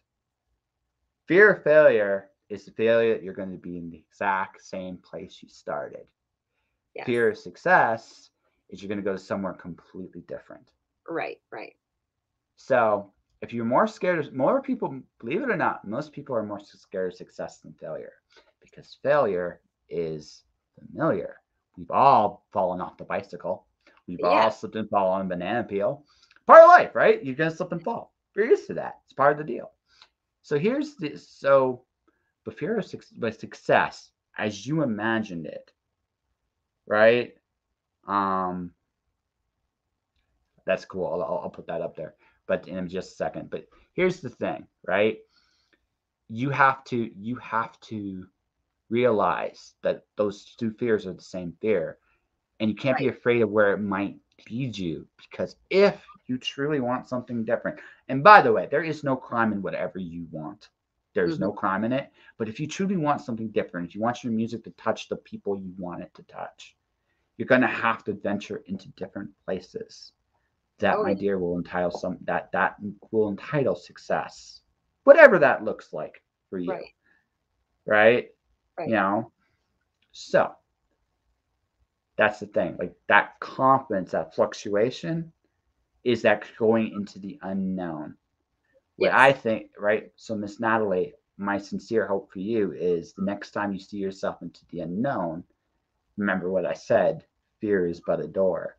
And in your Yes. case, that fear is exactly to where you want to go. So you need to open Right. that door and see exactly what's on the other end, even if you're absolutely fucking terrified in that moment, Yes. right? Yes. I'm also a bit of a Absolutely. fear. I'm also a bit of a fear junkie, so just that might be a little crazy. So that's your fuel. Okay. Yes, so that's what she said to you. Oh my Yeah. gosh. Yes.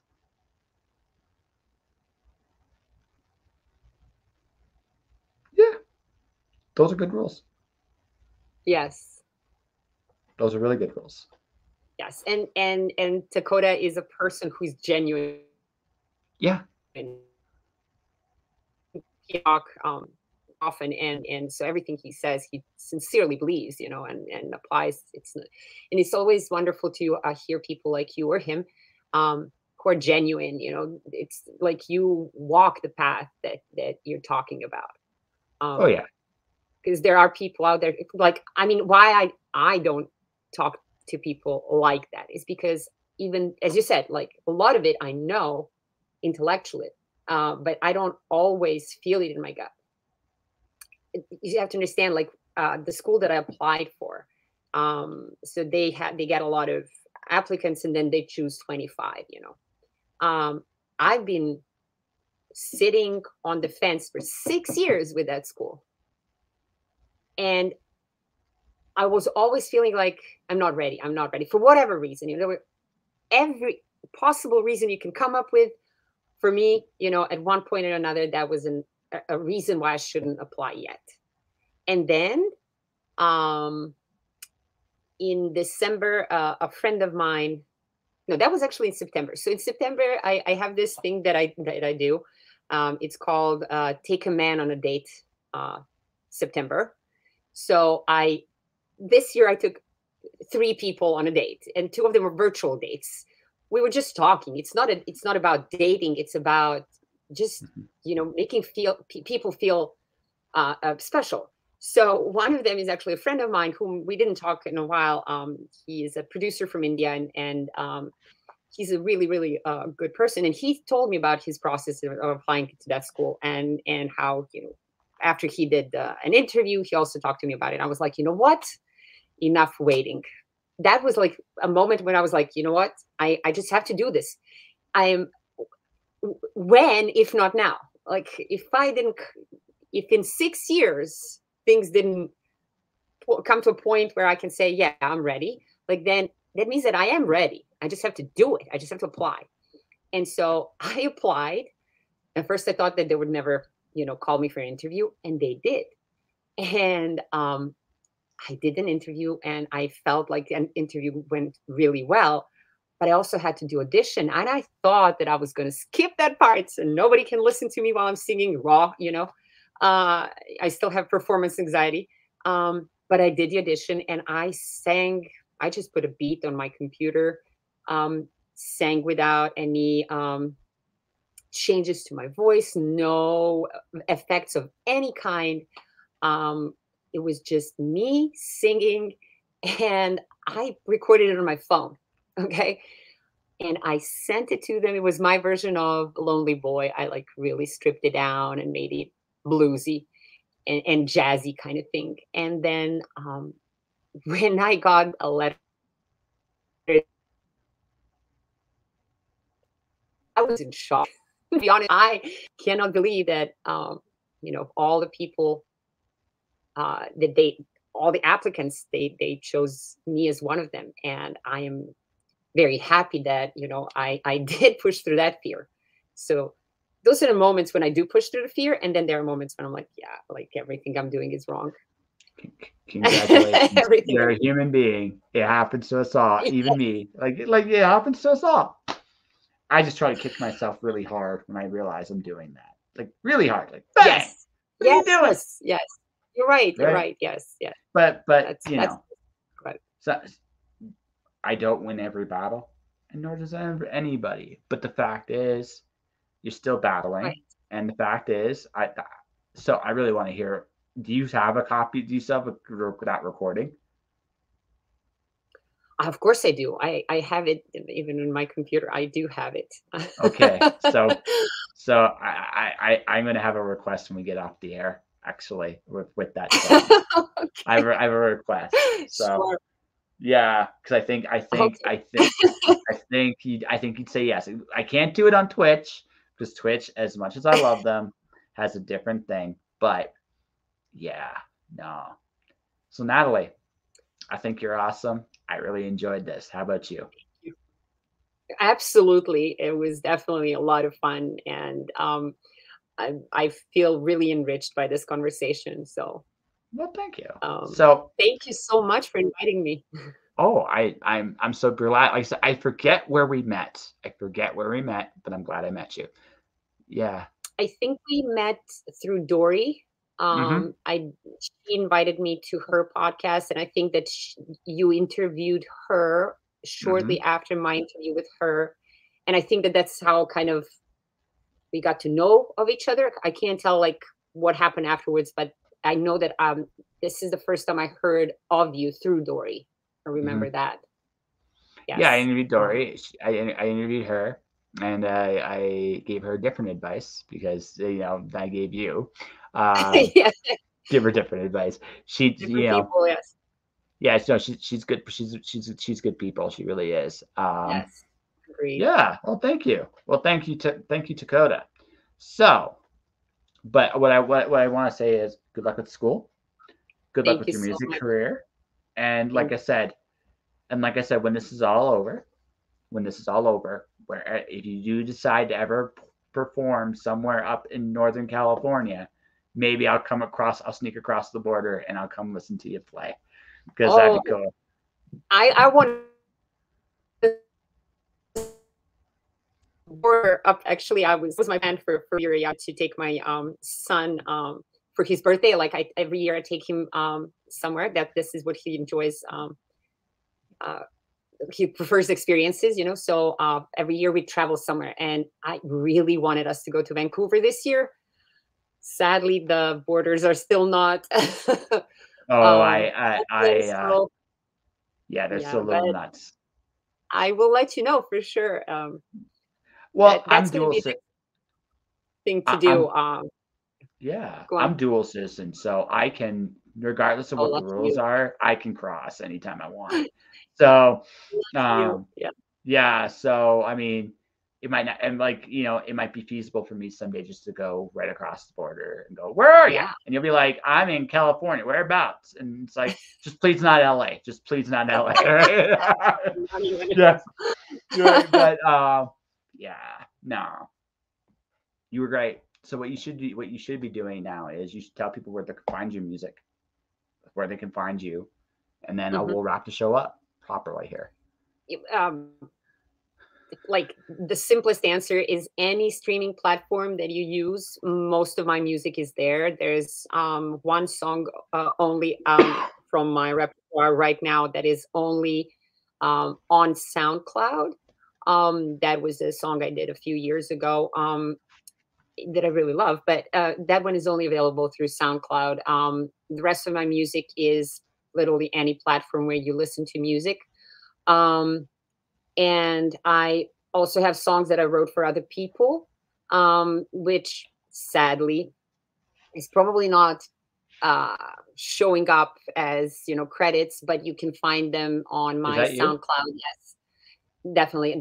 I have a playlist of the songs that I wrote for other singers, and you can see my work there. How I write for other Awesome. people, not only for myself. Yeah. On that Yes. note, you find her there. So I got a couple things to say, ladies and gentlemen, and then we are wrapping up. Definitely check out her music. Natalie is awesome, and I won't make her Thank blush you. too much. I won't make her blush too much more tonight because I think I don't know if she can take it much more. But what I'm going to announce is my stuff. So if you want to support this podcast, you can do so a number of different ways. The first is I have a book that just came out in December. It is called Alice One. I'm putting it up right now so people can watch and listen and see. You can definitely buy the book here. This is Alice in Wonderland is Greek mythology. Alice is Pandora. She opens the box and gets a certain Cheshire friend inside her head. And so this story begins like this. Alice is chasing the Queen of Hearts over the edge of the world, and she ends up in the Greek underworld. There, to escape, she must face Jason of the Argonauts in a game of croquet. And there, Alice and company will encounter gods, monsters, and perhaps the most terrifying thing of all, themselves. It was definitely a blast to write. It's available now exclusively on Amazon. The other thing you can do if you want to support this podcast right now is go to mirrorworldpublishing.com and use the code JOSHING to get their latest book, Far, Far Away. It's an anthology of 7 stories. Type in the code JOSHING, JOSHING. You can definitely pick up the book there and then. And I promise you, it's a great read. Justine and Marundi are awesome people. You should definitely check out their work. And for everybody watching, everybody listening, thank you for watching. Thank you for listening. Support this channel. Hit the like, follow, maybe subscribe button. Stay inspired. Keep shining in the dark. Tomorrow night, I got an old friend returning on the show. But until then, guys, have yourselves a wonderful night. Good night.